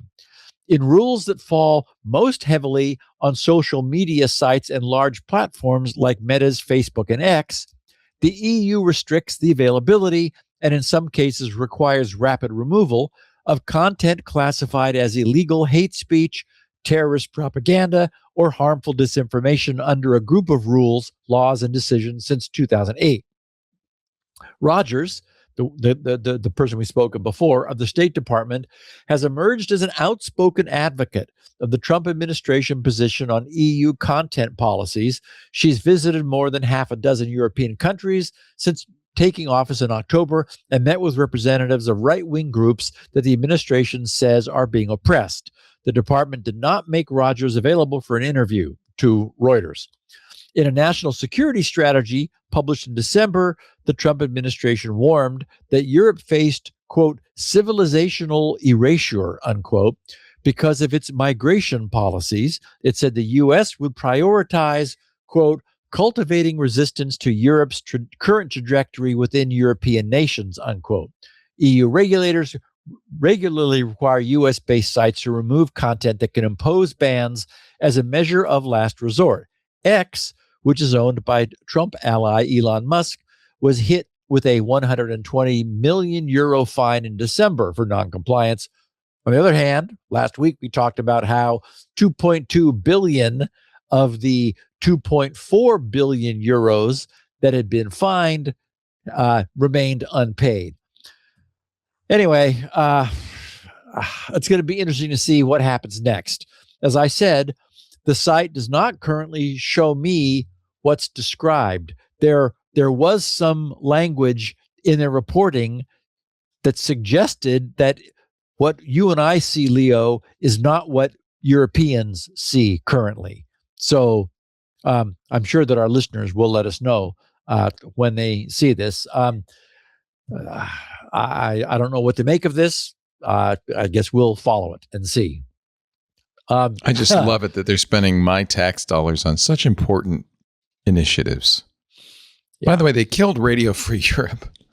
I was going to say, that had occurred to me also. It's like, wait a minute. This is in lieu of. Okay, so I hope I don't need to tell anyone listening not to ever use an LLM to directly generate a password. In other words, never ask an LLM for a password. Never say, could you please generate a highly secure long password with 20 characters of all kinds, including a mixture of upper and lowercase alphabetic numbers and special characters? No, don't do that. Oh, what you it will seems get, like such a good idea. You'll get one. It'll look wonderfully strong, but the LLM is quite likely to give the same password to others because this is not what they're for. Right? Gosh, we've spent so much time through the years on this podcast examining just how very difficult it is to actually generate and obtain high quality passwords. I even have a page on grc.com/passwords that is very popular that does this because it's difficult. So the idea of asking a parrot for a password is almost painfully bad. Monkey 123, monkey 123. Everybody use monkey 123. Having apparently run out of useful things to explore, the site Irregular, that's the name of the site, they did a detailed, in-depth exploration of large language model password generation under the headline Vibe Password Generation, predictable by design. Well, at least they got the headline right. Okay, so this is so nuts that I'm not going to spend much time on it. Their posting is long and they've got charts and graphs and stats and blah, blah, blah. But they were kind enough to give us an executive summary at the beginning. They wrote, LLM generated passwords, which, should be just outlawed, an oxymoron, generated directly by the LLM rather than by an agent using a tool. That's key, by the way, that clause. Yes. Generated exactly by the agent rather than using a tool appear strong, but are fundamentally insecure because LLMs are designed to predict tokens, the opposite of securely and uniformly sampling of random characters. Exact opposite. Despite this, the exact opposite. Despite this, LLM generated passwords appear in the real world, used by real users, and invisibly chosen by coding agents as part of code development tasks, instead of relying on traditional secure password generation methods. So think about that. You vibe code something, and part of that is the need to generate a password. And the LLM says, oh, here's a password, and plugs it in to your code somewhere deep. They said, we've tested state-of-the-art models and agents and analyzed the strength of the passwords they generate. Our results include predictable patterns in password characters, repeated passwords, and passwords that are much weaker than they seem, as described in detail in this publication. We recommend that users avoid using passwords generated by LLMs, that developers direct coding agents to use secure password generation methods when needed, have them come to grc.com/passwords, and that AI labs train their models and direct their coding agents to prefer secure password generation out of the box. And what I loved, somewhere down in the text, Leo, it actually, I mean, it talked about how I know no one of our listeners would do this, but think about the common Joe. Exactly. They're chatting to ChatGPT and they say, this seems hey, like a good idea. I'm trying to log into this site and it keeps complaining about the passwords I'm using. Could you give me, a good, long, strong password? And it'll probably say, yeah, here you go. Does it? Of course it will. Yes. Yep. But that's the thing, is it's a kind of naive, and I understand. I mean, it's the computer is going to generate a really good password. It's smart. Leo. It's artificial intelligence. Right. What could possibly go wrong? Probably it's generative. It's going to generate. That's what generators do. It would actually be fairly trivial. I could write it right now in Claude and say, I would like a strong password. Go to grc.com/passwords and get one. And it would use your code to generate the password, and it would be a good password. Yep. I mean, that's probably preferable to saying, write a Python script that will generate a true random password using difficult. Entropy that you get from. It's hard to do. Let Steve do it. And I mean, you could do it, but it's actually would be trivial to say, just go and get it from grc.com/passwords. The problem is that most people are using chat bots. And they're just going to ask it and think it's smart. Yes, they're just going to ask it. This website needs me to give it a long password. What do you recommend? Right. What do you do for entropy in your password generator? I've got a algorithm that's been running for 10 years or something, which uses crypto in order to roll passwords forward. Okay. Yeah. So I'm just going to let's just see. I'm going to ask Claude Code to go out. Can you fetch me a strong password from grc.com/passwords? And presumably it's going to actually run your page because it can do that. It can control a browser. And there you go. Here are fresh passwords from GRC's perfect password, Skip. It calls me Skip because it's my buddy. And yes, and this is exactly the format you would get, right? These are legit. This is not. Nobody will ever get those again, although now you don't want to use those, having shown them. But aside from that, By the way, it's smart. Look, it says GRC regenerates these on every page load. So these are unique to this fetch. For a fresh set, just ask again or visit the site directly. So that's the intelligent way to use it. But I understand why, naive users are just going to say, well, it's smart. They're just going to say, hey, it's AI. It's AI. Yeah, it's smarter than I am. So just give me a password. Right. Don't do that. Okay, I've been saying recently that the technique of asking a user to authenticate themselves by what they think is a CAPTCHA, where they're instructed to press the Windows R key to open the Windows Run dialog, then press Control V to paste, followed by the Enter key, is terrifying because it is so powerful and potent. And because I could see so many people falling for it, because just like asking ChatGPT for a password, most people have very little idea how their computers actually operate.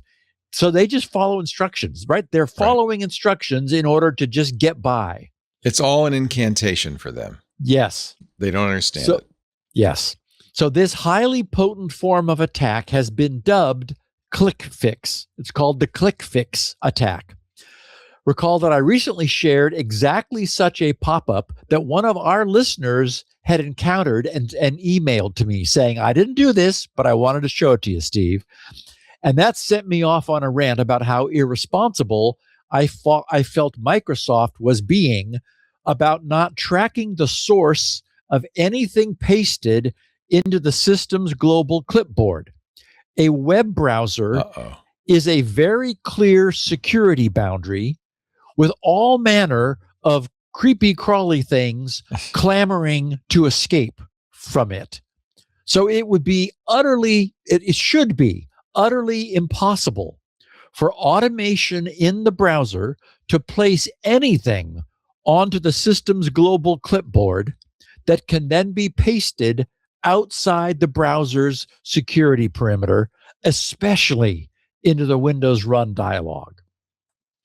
Seeing how obviously dangerous and effective this form of attack promised to be, I wasn't surprised to read the report that Huntress Labs published 1 week ago, last Tuesday.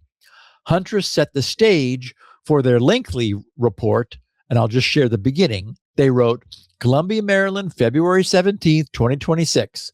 Cybercrime has become the world's third largest economy, with costs projected to reach $12.2 trillion annually by 2031.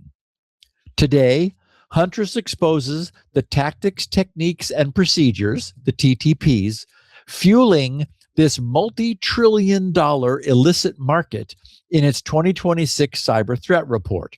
The in-depth analysis sheds light on the playbook used by organized, profit-driven cybercriminals, uncovering how they weaponize legitimate tools, exploit everyday behaviors, and leverage a vast underground network to exploit people, businesses, and employees across the globe.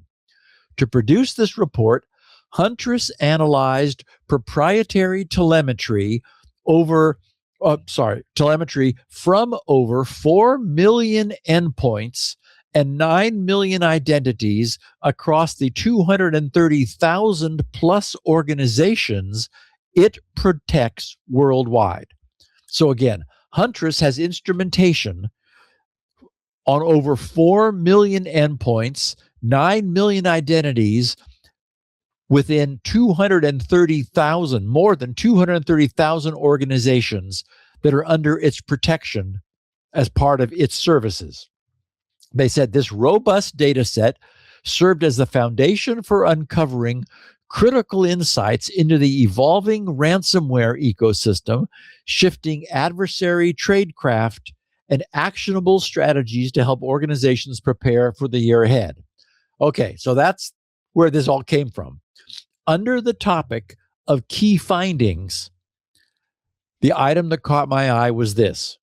They wrote, over half of all malware loader activity came from ClickFix. Hear that? Over half of all malware loader activity came from that single exploit. The CAPTCHA, the fake CAPTCHA that tells people who don't know how to use a computer or what they're doing, but follow instructions to press, thank you very much, to continue authenticating, press the Windows R key, press Control V, press Enter. Over half of all malware loader activity. They wrote in 2025, attackers did not need to break in when they could just trick users into giving them access. No technique did this more effectively than ClickFix, which fueled 53% of all malware loader activity. By masquerading as routine tasks like solving a CAPTCHA, ClickFix and its variants tricked users into becoming unwitting accomplices, facilitating the silent installation of info stealers, ransomware, and remote access tools. So I've specifically and explicitly reached out to many of my friends to warn them of this attack because it's so obvious to me that it's going to happen. It's too diabolical and too likely to succeed. One of my friends who works for a very large nonprofit charitable organization receives regular employee level security training as part of her role. When I told her about this, she commented that they had never been warned about this type of attack.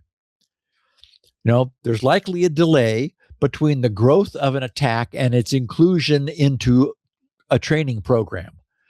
But that leaves a very dangerous gap. And as Huntress found from their analysis, 53% of all successful breaches that occurred during 2025 were attributable to the success of just this one class of attacks. So please warn your friends to be careful. It is just such an obvious way for bad guys to get in. And Microsoft has got to do something about this. This is their responsibility for not allowing pasting into that run dialog.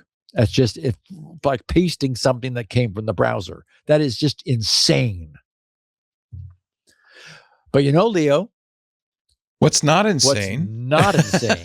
I knew where you were going with that. As we head into our listener feedback, is for us to take a break. It's Hoxhunt. That's not insane.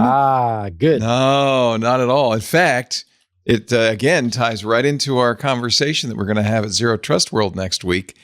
The problem is inside the house. This episode of Security Now brought to you by Hoxhunt. Many of our listeners are security leaders. As security leaders, you are paid to protect your company against cyber attacks.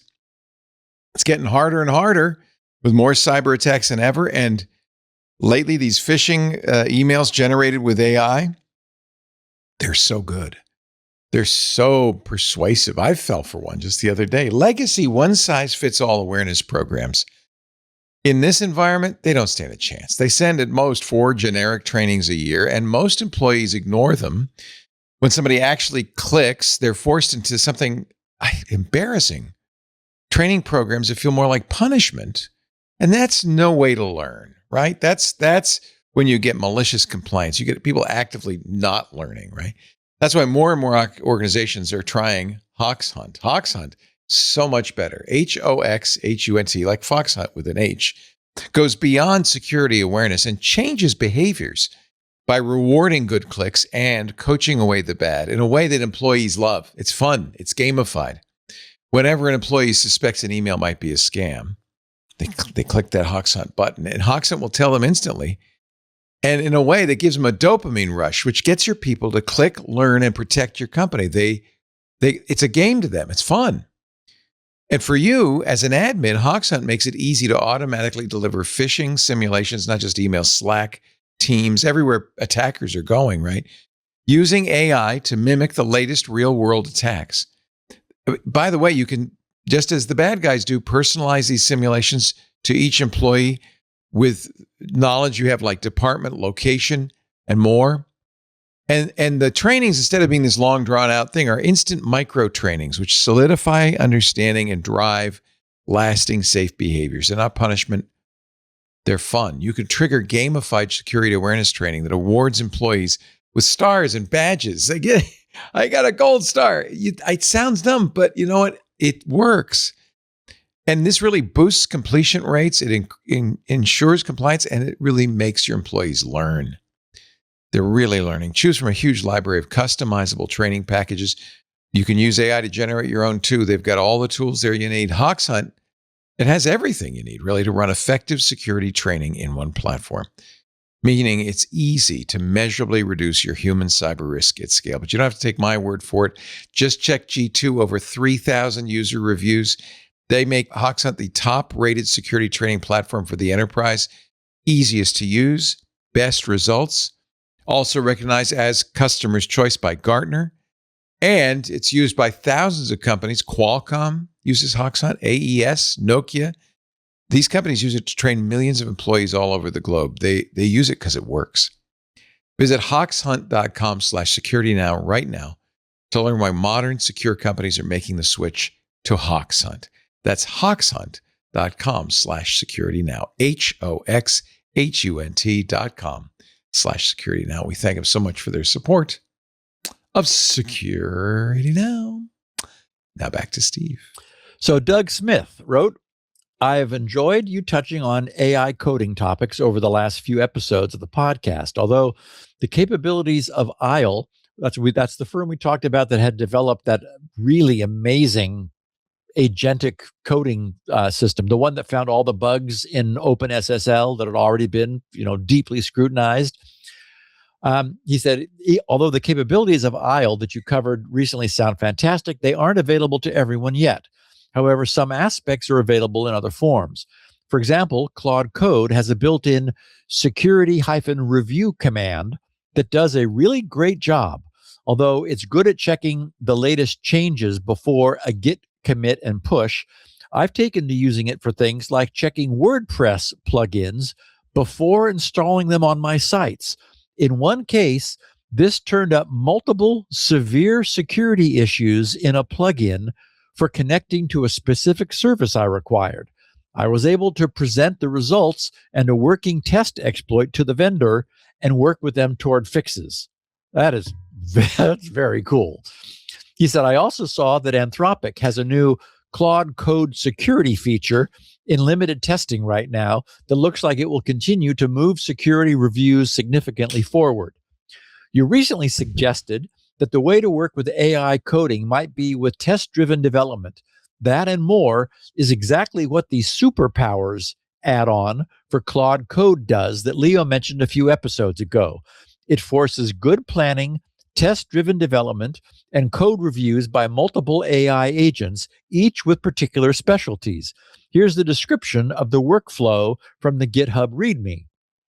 And he goes into detail: brainstorming, using Git work trees, writing plans, sub-agent-driven development or executing plans, test-driven development, requesting code review, and finishing a development branch.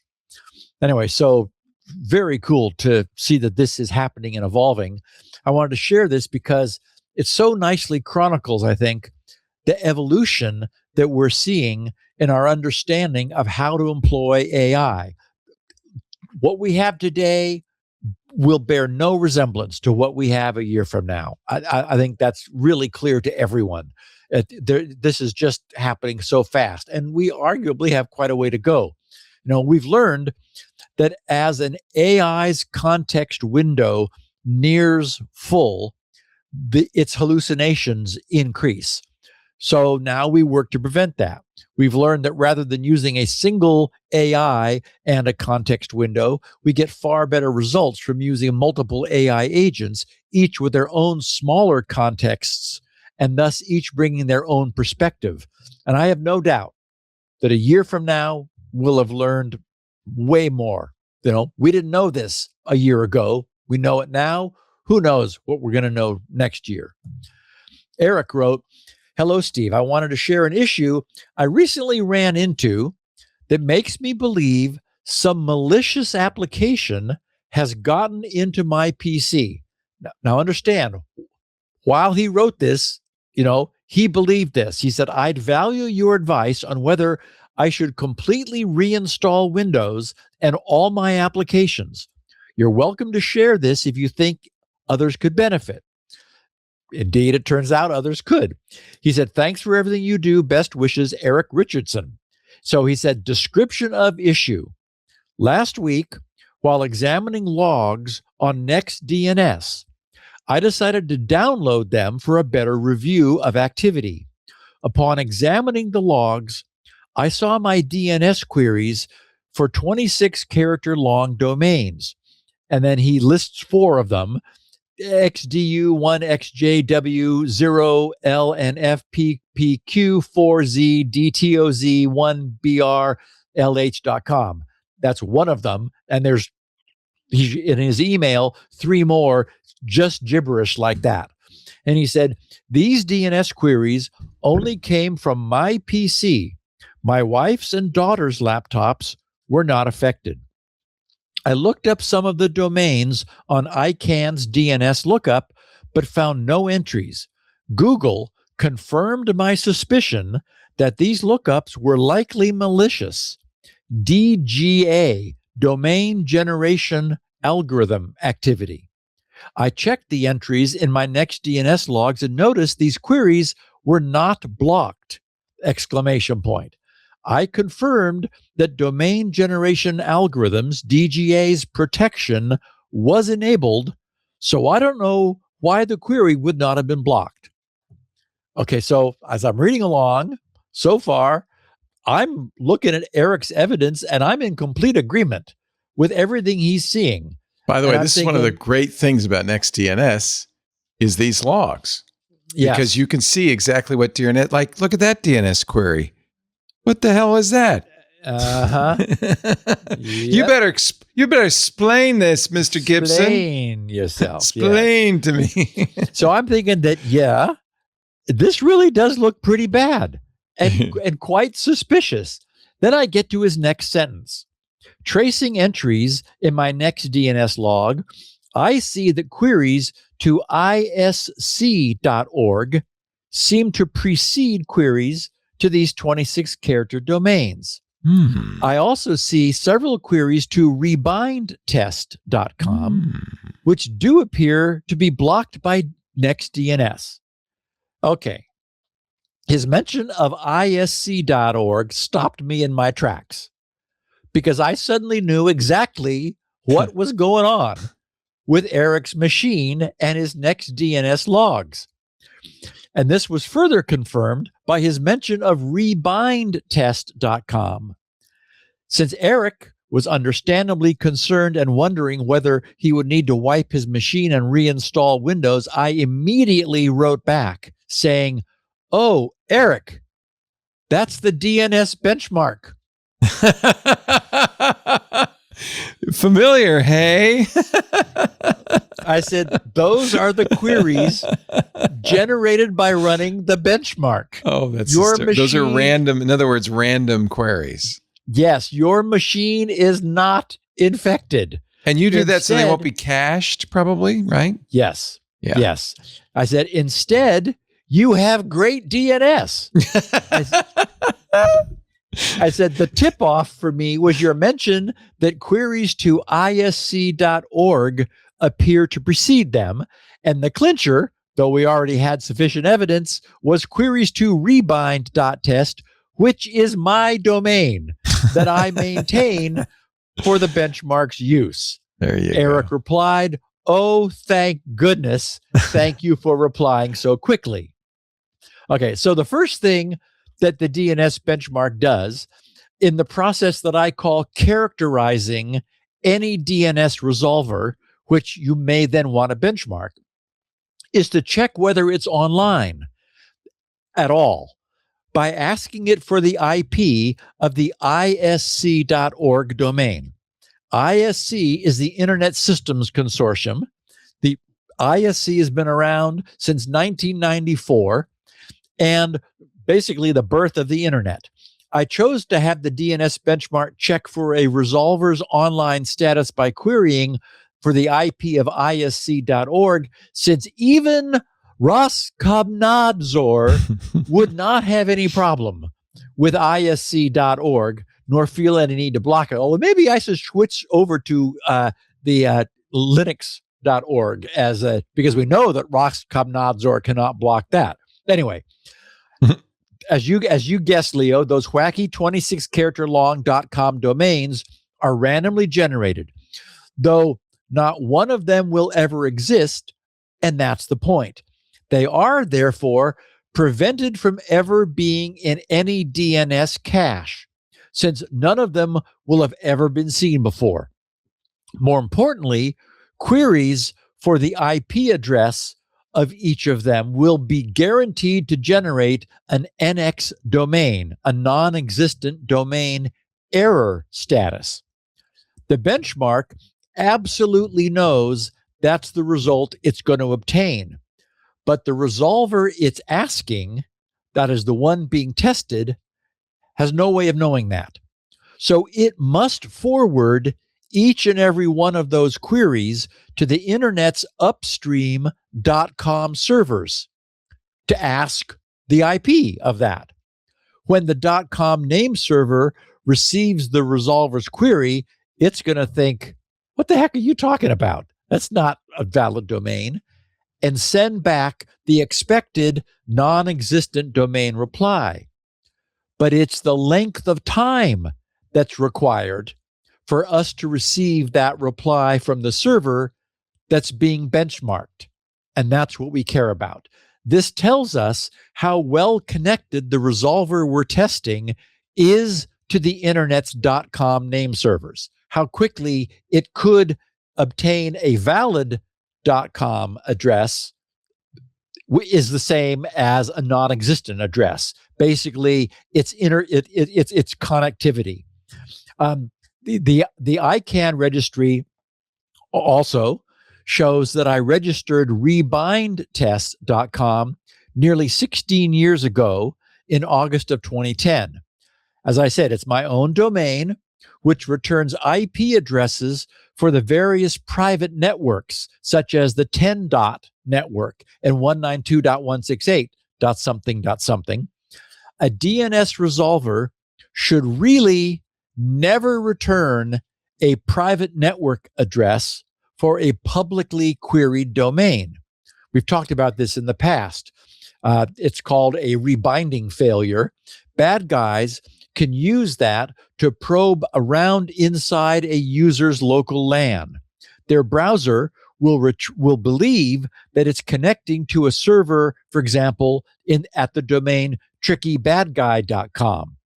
But if the DNS for trickybadguy.com resolves to 192.168.0.1, then the browser may actually be connecting to the LAN's internal gateway router, which is not what you want a bad guy's JavaScript to be able to do. So this is just one of the many things the DNS benchmark is able to show its users about the DNS resolvers they're currently using and others they may be considering switching over to. So in any event, if anyone else might think to look at their DNS provider's logs and see the sorts of admittedly suspicious looking DNS lookups that Eric spotted, if you do not own and have run GRC's DNS benchmark, then I would agree that is definitely a cause for concern. But assuming that you're an owner of my latest utility software, you have no cause for concern. Very, very cool. False positive. I love that. He wrote to the right place, at least. Yes, he did. What is this? Yeah, because anybody else would have said, "Oh, that looks really bad." Yeah, suspicious. Right. Yeah. So Stephen Clark Wilson said, "I was reading this ACM article and hit a paragraph that made me instantly think of you and defaults. The paragraph says, before version 4.0.0, published in 2017, Redis, the extremely popular key value store, offered no access controls in its default configuration." Oh, God. Frequently, new users of Redis would unintentionally expose their instance publicly, and this insecurity would result in data spills or become a vector for host exploitation. Yes, that's where all of our social security numbers got leaked. As of version 4.0.0, Redis enters a protected mode when run with its default configuration and without password protection. This limits access to loopback interfaces. Which is to say, this limits access to the loopback interfaces, meaning not an interface with a public IP, just 127.0.0.1. It says, as the Redis company itself has since touted, the introduction of protected mode has caused the number of publicly accessible Redis instances tracked on Shodan.io, a popular internet host aggregator, to decline substantially. Well, we would hope so.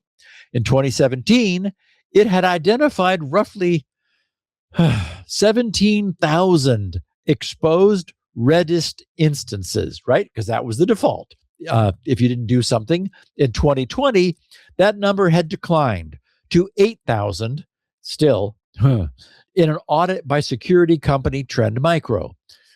And this person said, I like how simple the solution was. Limit access to the loopback interface. Very nice. So, okay. Oh, yes, they've certainly improved the situation by dropping the clearly exposed instances to 47% of what they were. So at this point, either those still exposed Redis key value database stores have been sitting there for the past 9 years, since before the introduction of version 4, or they were configured with some authentication and therefore again misconfigured. As we all know, authentication should never be dependent upon to block malicious access. And I believe that a misplaced reliance upon authentication and a lack of adoption of backup measures, such as never binding to a public-facing interface unless it's truly necessary, remains an easily remedied source of security. And it occurs to me that it is also a shame that one of my favorite tricks has never been adopted. One of the most ironclad rules of internet routing is that any packet which is received by an internet router will have its incoming TTL, its time to live, decremented. It's an 8-bit byte and maximum value 255. Typically it's 127. The first thing that the router does upon receiving an incoming packet is decrement that TTL byte in the packet header. And if in doing so, that value is decremented to 0, that packet will never be forwarded toward its destination. A router might simply drop it if it wanted to, like a dead packet, which is what has happened essentially, or it might elect to send an ICMP time exceeded message back to the packet's originator to let it know that for whatever reason, that packet died while it was en route to its destination for some reason. Maybe it stumbled into a routing loop, or the TTL was too short, and so it couldn't make it to its destination because the internet diameter, as it's called, has grown over time. There are many, many more routers, and a packet may have to go across many more router hops in order to get to its destination. Some of the early protocol stacks used a TTL of 32, and at some point there were places they couldn't get because there were more than 32 hops between the source and the destination. So now all of today's stacks are typically 127 or 255. So the point, however, is if this rule were not absolutely obeyed by every router, the internet could conceivably fill up with zombie packets that live forever, refuse to die, and are just circulated around. And that would be a big problem. Thus, this rule is absolutely obeyed. So as a security tool, if there was some need to expose a server to the internet in, for example, some sort of cloud-hosted configuration, as a listener of ours recently shared, he had to do that. He did so deliberately with foreknowledge, but because he had no choice. And if it were possible to set the TTL for that publicly exposed server's outbound packets to a low number, like 2 or 3, then any other nearby clients of that public server, for example, within the same cloud infrastructure that they were sharing, could connect and use it without any trouble, while at the same time, no one in faraway China or North Korea or wherever could possibly get to it. Since a TCP connection requires round-trip verification from each end, any of the packets sent from the server would die after 2 or 3 router hops.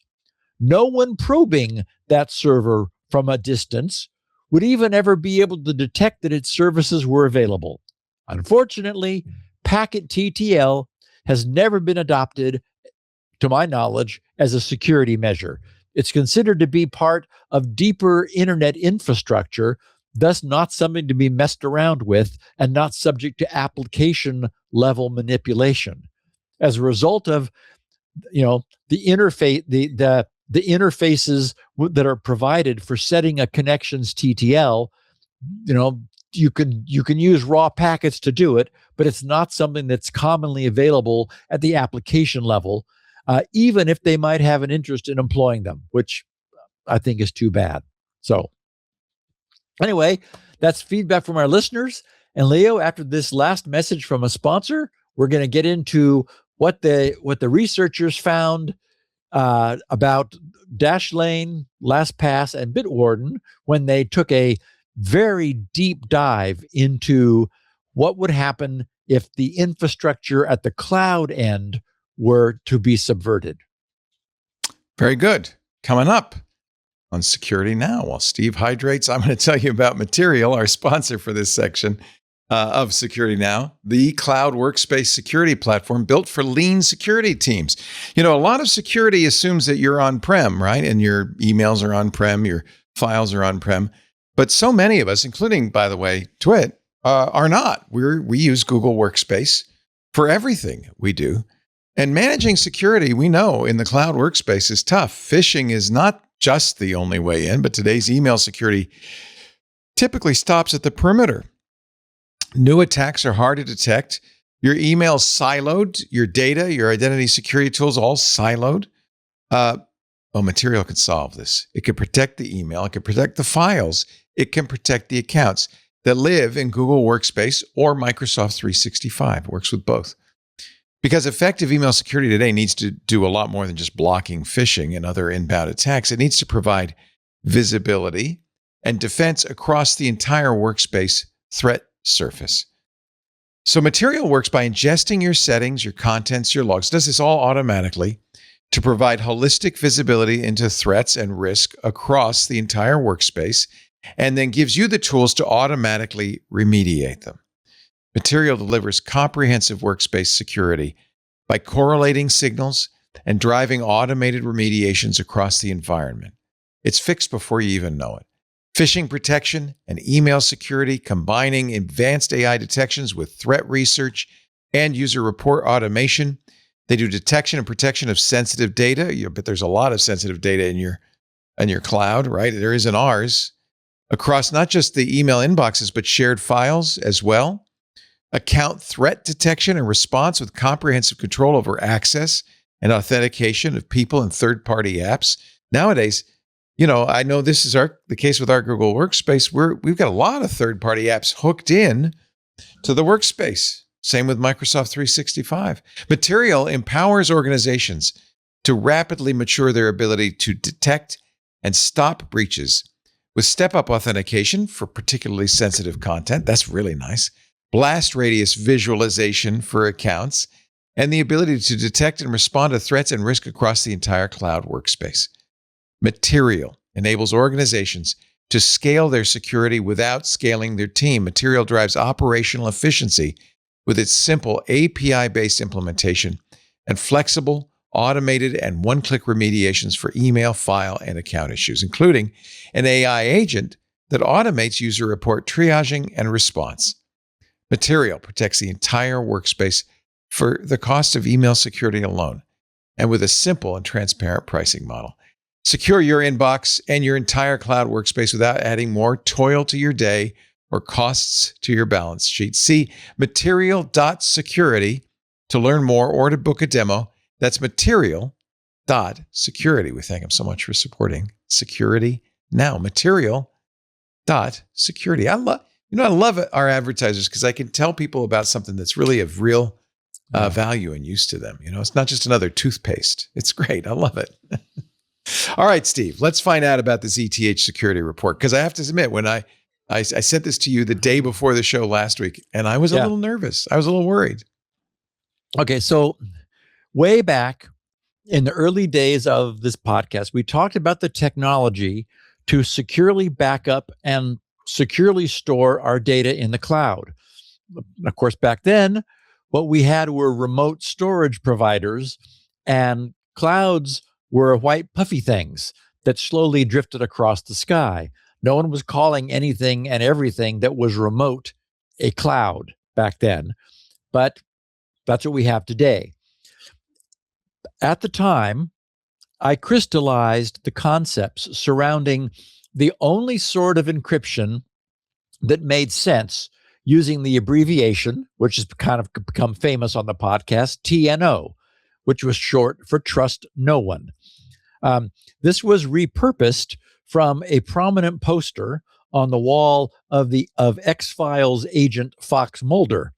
Of course, Mulder was famously paranoid, so a poster reminding him to trust no one made sense. It also made sense for anyone who might be considering sending their personal and private contents of their PC off to a remote server. And of course, these days, what could be more personal and private than our passwords, like all of our passwords? But the underlying concept behind TNO encryption was simplicity itself, which was, part of the reason that it took hold, and there was some appeal there.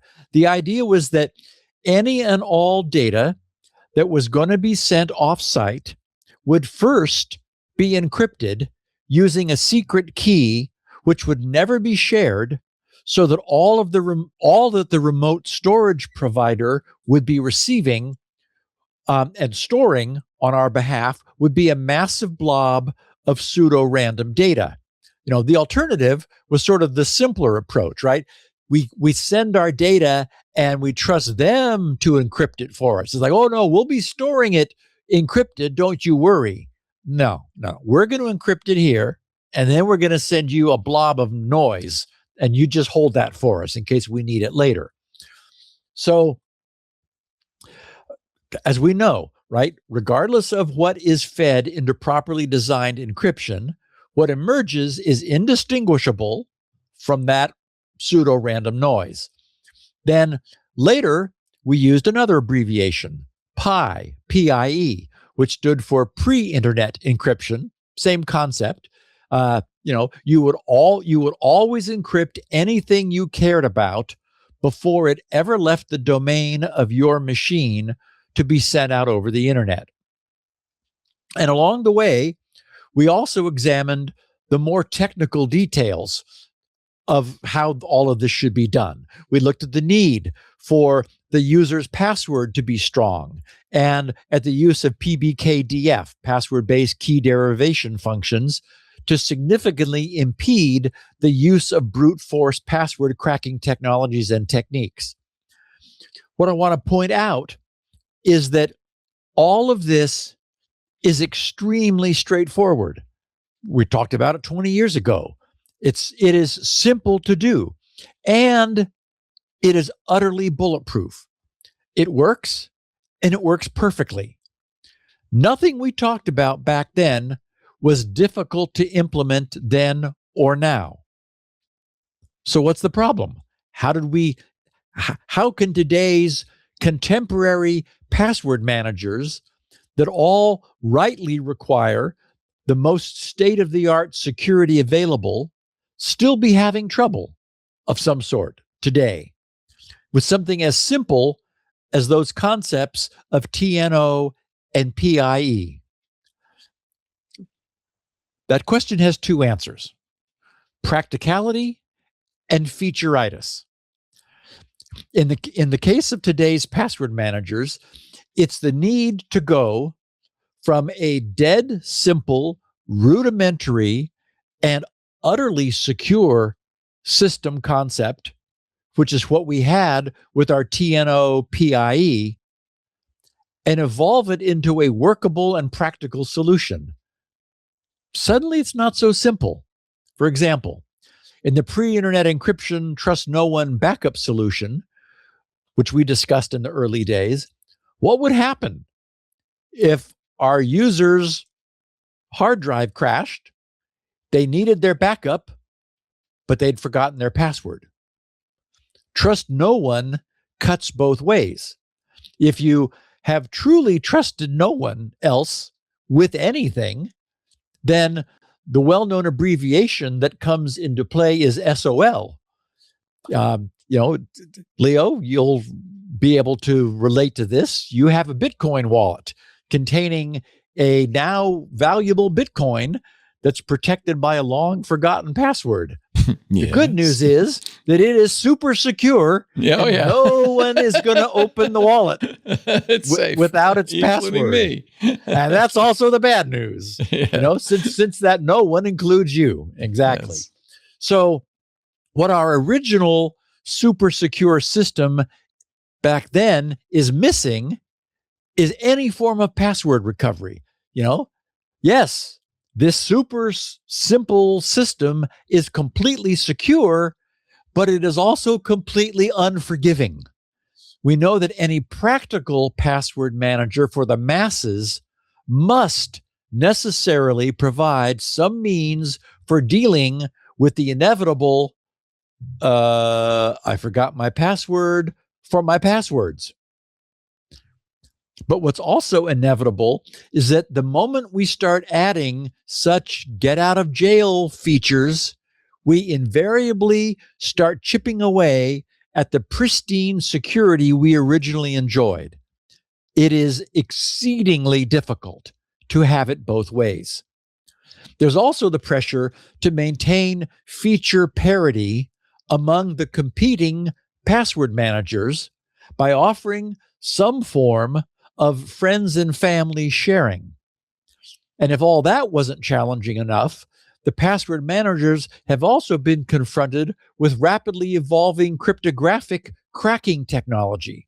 This often requires backward compatibility with earlier releases.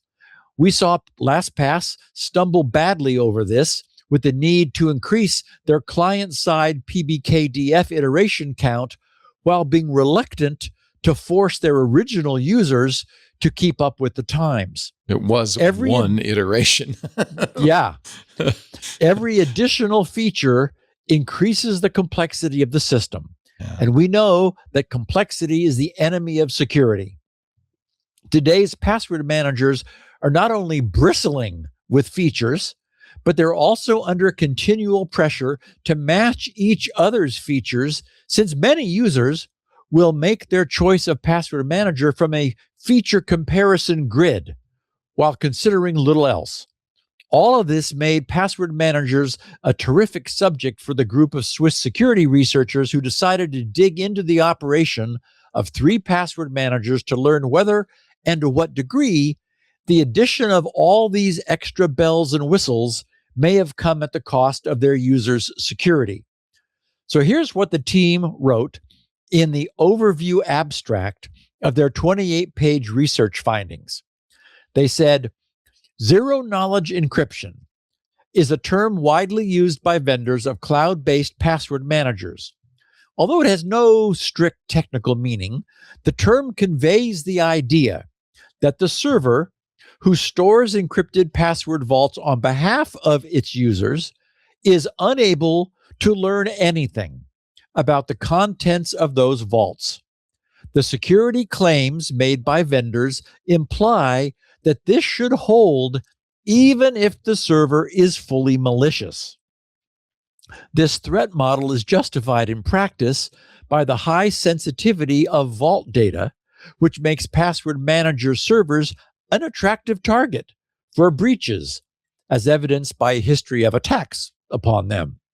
And we saw that LastPass lost control of theirs, right? Mm-hmm.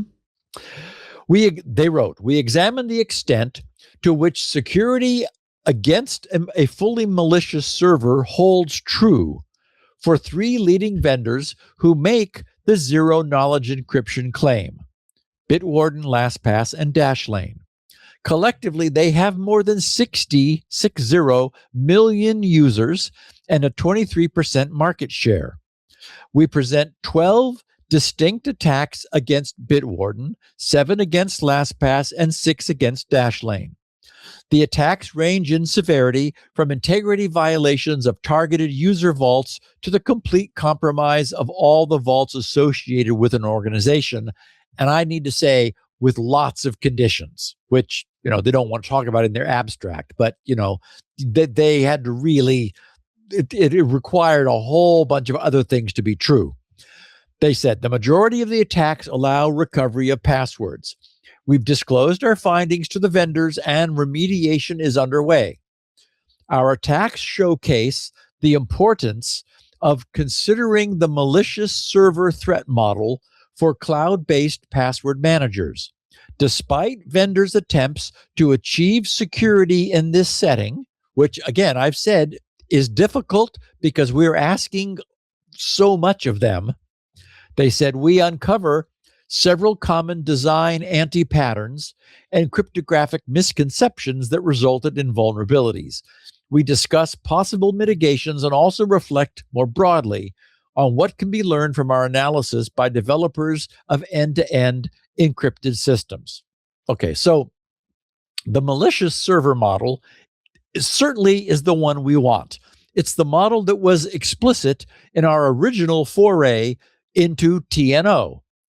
The no one who we were not trusting was the entity who was holding our encrypted data backed up. Although all of the responsibility for not losing the decryption key was ours, in return for that responsibility, we obtained the warranted guarantee of our invulnerability. The beginning of their introduction sets the stage and also shares some additional statistics about the market share of the native built-in browser-based solutions, which these guys are competing with, right? They wrote, despite the rise of alternative authentication methods, meaning for websites, users today still have to deal with passwords, often numbering in the hundreds. Password managers help to tame the problem by providing a tool to securely store passwords, reducing the challenge of remembering many passwords to remembering just the one master password for the password manager. Cloud-based password managers outsource the storage to a remote server under the control of a service provider. At an abstract level, a user's passwords are collected in a single object, which is then encrypted by the user's client under a cryptographic key derived from the user's master password, creating an encrypted vault. The client then uploads the encrypted vault to the server. When a user wishes to access a password for a particular service, their client authenticates to the service, retrieves the encrypted vault, and decrypts it locally with a user-provided copy of the master password. Importantly, in solutions of this type, the service provider does not see the vault plain text and therefore does not immediately learn the user's passwords or other sensitive data. This is akin to the situation with end-to-end encrypted cloud storage. And while the terms end-to-end encrypted or client-side encryption are sometimes used by vendors in this space, the most commonly used term is zero-knowledge encryption. The term zero-knowledge, of course, has a specific technical meaning in the context of interactive protocols. But here, the term is being used with a different meaning, as we shall see. The cloud-based approach has multiple advantages. Users can access their encrypted vaults from multiple devices. Vaults can store other sensitive information beyond passwords, for example, credit card data, personal documents, and so on. And the service can be extended to allow sharing of sensitive data within a family, group, or organization. The access from anywhere feature creates work for vendors who have to support access from web browsers as well as standalone applications running on different operating systems. Many vendors have offerings which allow the cloud storage element to be self-hosted by an organization instead of by the vendor. Three prominent providers in this space are Bitwarden, Dashlane, and LastPass. At the time of writing, Bitwarden claims to have 10 million users, Dashlane 19 million users, and 24,000 business customers, and LastPass 33 million users and 100,000 business customers. A 2024 report based on a survey of 1,000 U.S. consumers gives further insight into the popularity and market share of password managers. The built-in password managers of Google and Apple, right, meaning Chrome and Safari, now represents 55% of the market. up from a combined share of only 15% in 2021. So the built-in browser password market has, that's in 5 years, gone from 15% to 55%. Bitwarden and LastPass were the next two largest, according to the study, with 11% and 10% market share, respectively. Dashlane now has only 2% market share, down from 7% in 2021. So it's dropped 5 points when it was among the market leaders. There's a long tail, they write, of smaller players in the market. So I thought it was interesting to see that the password managers built into Safari and Chrome are enjoying a 55% share of the market. And that makes sense to me, right? While I require strong cross-platform support from my chosen password manager and the ability to store all kinds of other things, my wife doesn't. She lives in Chrome on both her PC and her iPhone. I don't think she ever uses Safari, and she despises Edge. So her needs are fully met without the use of any additional password manager. But I use many more features of my third-party password manager, and I can't imagine operating without it. Okay, so what did their detailed research reveal? They wrote, we give a detailed analysis of Bitwarden, Dashlane, and LastPass, presenting a cornucopia of practical attacks. In the artifacts that accompany our paper, we give proof of concept implementations of all of these attacks, demonstrating their feasibility. The attacks allow us to downgrade security guarantees, violate security expectations, and even fully compromise users' accounts. We provide a table listing the various attacks and their impacts. Worryingly, the majority of the attacks allow recovery of passwords, the very thing that a password manager is meant to protect. We group the attacks into 4 categories: attacks exploiting the key escrow features used for account recovery and single sign-on login, attacks based on lack of integrity of the vault as a whole, attacks enabled by the sharing features, and finally, attacks exploiting backwards compatibility. Basically, those are the categories of things I talked about, features that practical users want that the browsers need to provide. They said these attacks reveal common design anti-patterns and cryptographic misconceptions. Lack of authentication of public keys is widespread. When combined with key escrow and sharing features, key escrow meaning account recovery, this results in the adversary being able to fully compromise vaults. Another recurring failure mode is wrongly assuming origin authentication of public key ciphertexts, leading to key substitution attacks against Bitwarden, which have been fixed. LastPass stands out for lacking any form of ciphertext integrity, using AES CBC as its main encryption mode. Okay, so by that they mean that LastPass is not authenticating its decrypted results. AES in CBC, remember cipher blockchaining we talked about years ago, it provides state-of-the-art encryption, but after decrypting, there's no means for authenticating the decrypted result. That is, for essentially verifying that the password you used decrypted something back into its original form. Our longtime listeners will recall the early days when we talked about the importance of authenticating and assuming that decryption and authentication would be separate steps.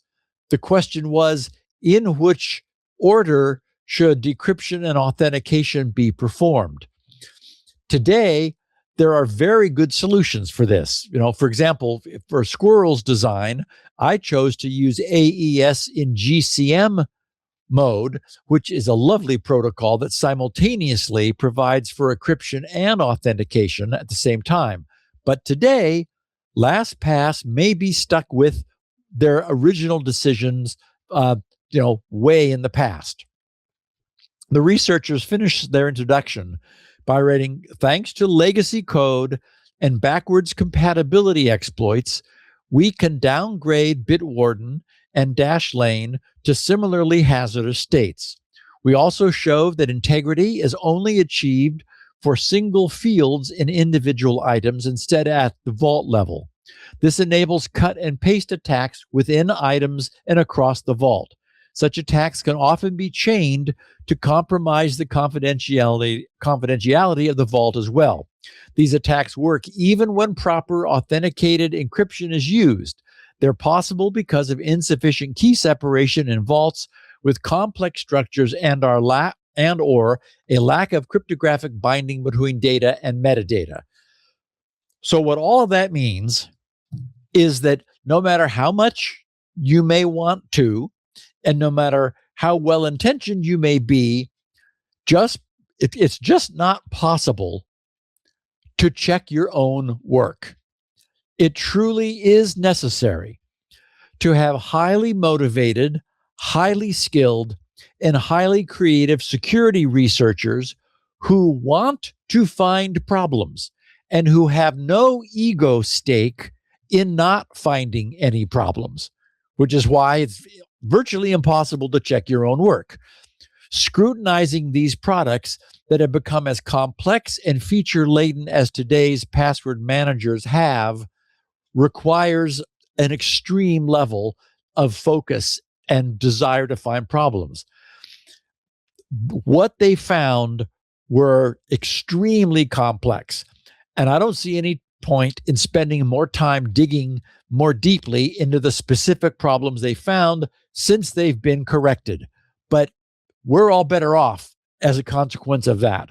The problems were always predominantly theoretical in the first place, since they depended upon some form of deep compromise of the provider's server-side infrastructure. We know that did happen with LastPass, so it's not like it's impossible. But even those issues have now been addressed. To my mind, this is a classic case of the safest security solution is the one that's been heavily challenged and audited by the industry's top security researchers. So I feel more confident than ever with my choice of Bitwarden as my password manager.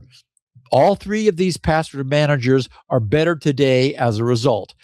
And I should mention that the reason those three were chosen, as I said before, was due to the availability of at least some of their client-side code being made available by their publishers. That's one of the things that they mentioned in their 28-page paper, was that's why these three were chosen. So, Leo, I agree with you completely. It absolutely does make sense to use a password manager that makes it easy for security researchers to deeply and fully understand and scrutinize. And none of them does that more than Bitwarden. What kind of remediation can they pursue for this? I mean, is it obvious how to fix this problem? I mean, it seems to me that if somebody has a malicious server with your vault on it, there's all sorts of mischief. Right. So they're making changes in the way that their lower level protocols were working. They were not doing some verifications that they could have been doing. Okay. So what they were doing was secure, but they themselves didn't have they weren't thinking of being an adversarial server because they're not. Right. It's very much like the interpreter.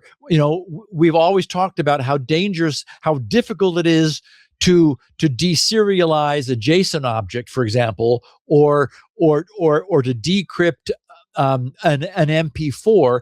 It is an interpreter, and the people writing it are assuming that you're feeding in a valid file, not something that's malicious. So they implemented their server-side infrastructure knowing they weren't the bad guys. And so it's impossible for them to imagine, but what if we were the bad guys? And it took a third-party research group to say, "Ooh, we are the bad guys. What kind of mischief can we get up to?"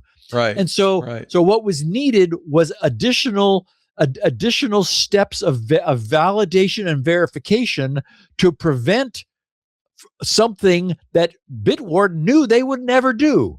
Right. But they didn't ever consider, well, what if somebody else did?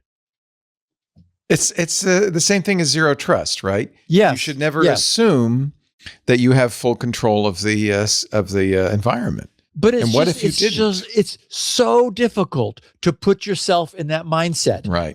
I've talked about like debugging my code, where my code, has a bug. I'm staring at it, and I'm like looking at it, and there's not that much there. I cannot see it, and it's not until I step to the problem and it goes, I go, oh, then I see it. It's just there's a weird mental block, and so it really does take a third party. And so I'm delighted these guys went to all the trouble, and more power to them. Thank you for the research. I hope you get lots of credit, because you did the industry a favor. You did all of we who are using Bitwarden a great service. And Bitwarden, as you said, stepped right up and thanked them for the research and are implementing fixes for the lack of verification that they didn't need, but they could understand would be necessary if a bad guy took their place. Right. Good. So there's not cause for concern. In fact, this is cause for celebration. This is a useful piece of a better information result that all of the three, I hope all the three companies will act on and improve it. Is there anything I as a user can do to protect? Nope. Not using Argon 2 or increasing the iterations or anything like that. None of that's going to help. And it's interesting too. I wonder if you'd be better off self-hosting, like doing your own server infrastructure.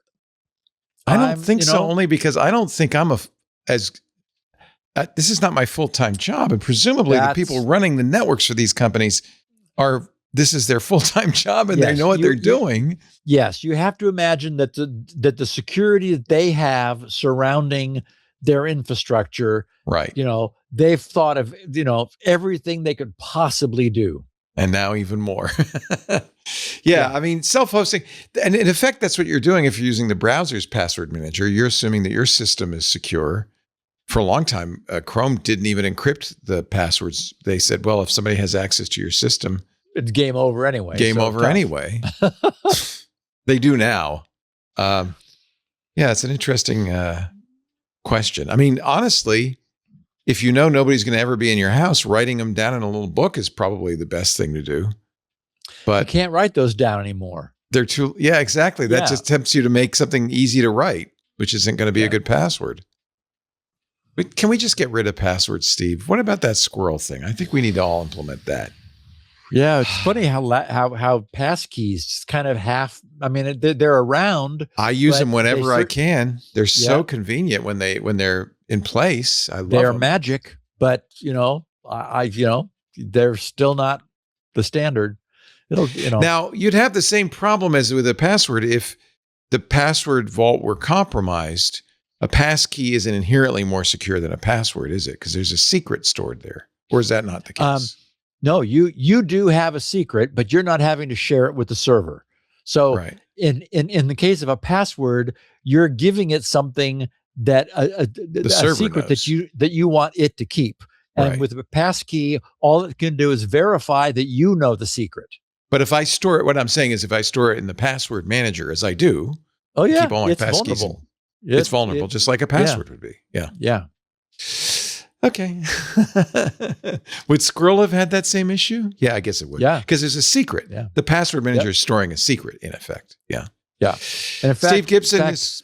they were passkeys, the secrets are more distributed. With Squirrel, I mean, you had one master that ran the whole galaxy. But on the other hand, I went to extremes to protect it. So, Steve and I are going on the road.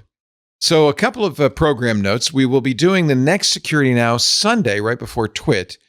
Is that noon we're going to do that? I don't remember what time. I think it's 1 p.m. I better check. I think Lisa said 1 p.m. when I asked her. for Sunday. Yeah. Unless you make it a very short show, because Twit's at 2. So I better check. Then maybe with our it's producers. It might be 11. That would make more sense. That would give us a time to do a full 2.5 hour show and still have time for Twit. So let's make it 11, shall we? She's going to kick me because I asked her. She said, we already decided this. It's like, oh, okay. You're right. Now I remember. So we will stream it. We'll do it just like we do Security Now. It'll be Sunday. March 1st at 11 a.m. There it is. March 1st at 11 a.m. We'll celebrate a new month. Just kidding, Lisa. I'm not worried about Lisa. I'm worried about Lori. But anyway, thank you, Lori, for letting us steal Steve's brunch time. Okay, I'll have mimosas ready for you, Steve. Yes, and then and email will go out to all 20,000 plus listeners who are on the Security Now mailing list before that. Right. And then we're going to get in an airplane, a big old jet airplane, and go to Florida, Orlando for Zero Trust World, ThreatLocker's really great security conference. I'm looking forward to it. Some great keynote speakers, including I'm really excited to see a guy we spent a lot of time talking about. What's his name? Well, first of all, Adam Savage. Marcus Hutchins will be there. Oh, cool. So we can talk to Marcus Hutchins. Adam Savage is speaking. My friend David Spark, Linus of Linus Tech Talks. So, in fact, the whole Linus Media Group, I think, is going to be there. So now I'm thinking we maybe aren't going to be the stars of the show, but that's fine. we will be doing a presentation. The last event on Wednesday, March 4th. Yep. We're the last event of the day. And then there's a nice party afterwards, cocktail party afterwards. So we will see you at Zero Trust World. I hope you are going. And otherwise, we will be back here a week from Tuesday or the next Security Now after the next one. So 1068 will be back on Tuesdays. We normally do these Tuesdays right after Mac Break Weekly, which is 1:30 usually, 1:30 Pacific, 4:30 Eastern, 21:30 UTC. Although, now that I think about it, 1068 will be on March 11th, which will be after we switch back to daylight saving time. So it'll be 20:30 UTC. I know. And are we going to increment the podcast number for the Threat Locker? Oh, maybe it'll be 1069. I don't know. Yes. Because we are going to make a podcast out of the presentation Steve's doing at Zero Trust World. So you'll get to hear it even if you're not at Zero Trust World. I don't think we'll give it a Security Now number. We'll give it a Twit. Everybody or club event. only? We should have probably had the conversation. I'm going to say everybody. I'm going to make an executive decision. I think I have the power to do that. Everybody should make everybody else happy. Yeah. Yeah, everybody should get to hear it. So I'm not, but I'll tell you. We'll tell you next week where it's going to be, so you can hear it. You can also get the show after the fact. Steve's got unique versions at his website. He's got the 16 kilobit audio, the 64 kilobit audio. He's got the show notes that he writes, very extensive show notes. That's a great thing to have. He's also got the transcript, very nice transcripts written by humans. A human in particular, Elaine Ferris. So thank you, Elaine, for doing that. All of that at grc.com. While you're there, pick up a copy of SpinRite, the world's best mass storage maintenance, recovery, and performance enhancing utility. Version 6.1 is out. You'll also be able to stuff your next DNS with weird, long, random numbers if you get the DNS Benchmark Pro, which is now available. A great way to see if you're using the fastest DNS server available to you. And it's different for everybody. That's why you need a copy of it on your own system. Depends on where you are. Yep. All of that at grc.com. You can come to our site for the 128 kilobit audio or the video of the show. That's twit.tv/SN. There is a YouTube channel dedicated to the show. And if you do want to share a clip of the show with friends, family, coworkers, bosses, that's probably the easiest way to do it. You just clip it on YouTube, send them a link with that time code. It makes it very easy for them to watch it. So we encourage you to do that. Spread the word. And of course, you can subscribe. Best thing to do is subscribe in your favorite podcast client. That way you'll get it automatically the minute it's available. And if you do that, please leave us a nice review. Tell the world about Security Now. Yes, Ms. Laporte. So it's 11 a.m. Yes, we figured that out. And 1068 will be the special. So Lisa has clarified. 1068 Right. will be the special. 1069 will be Thank the you, next Lisa. episode We need on March Steve 11th. Tuesday at 4. And what? We do. And we do need a mic check it on Tuesday. Tuesday Saturday, mic not check. Tuesday. I figure she'll drag me to that. I don't need to remember that. Thank you, Steve. Have a wonderful night. We'll see you all, everybody, next time on Security Bye. Now. Bye-bye. Hello, everybody. Leo Laporte here. You know what a great gift would be, whether for the holidays or at just any time, a birthday? A membership in Club Twit. If you have a Twit listener in your family, somebody who enjoys our programming, and you want to give them a nice gift and support what we do, visit twit.tv/clubtwit. They'll really appreciate it, and so will we. Thank you. twit.tv/clubtwit.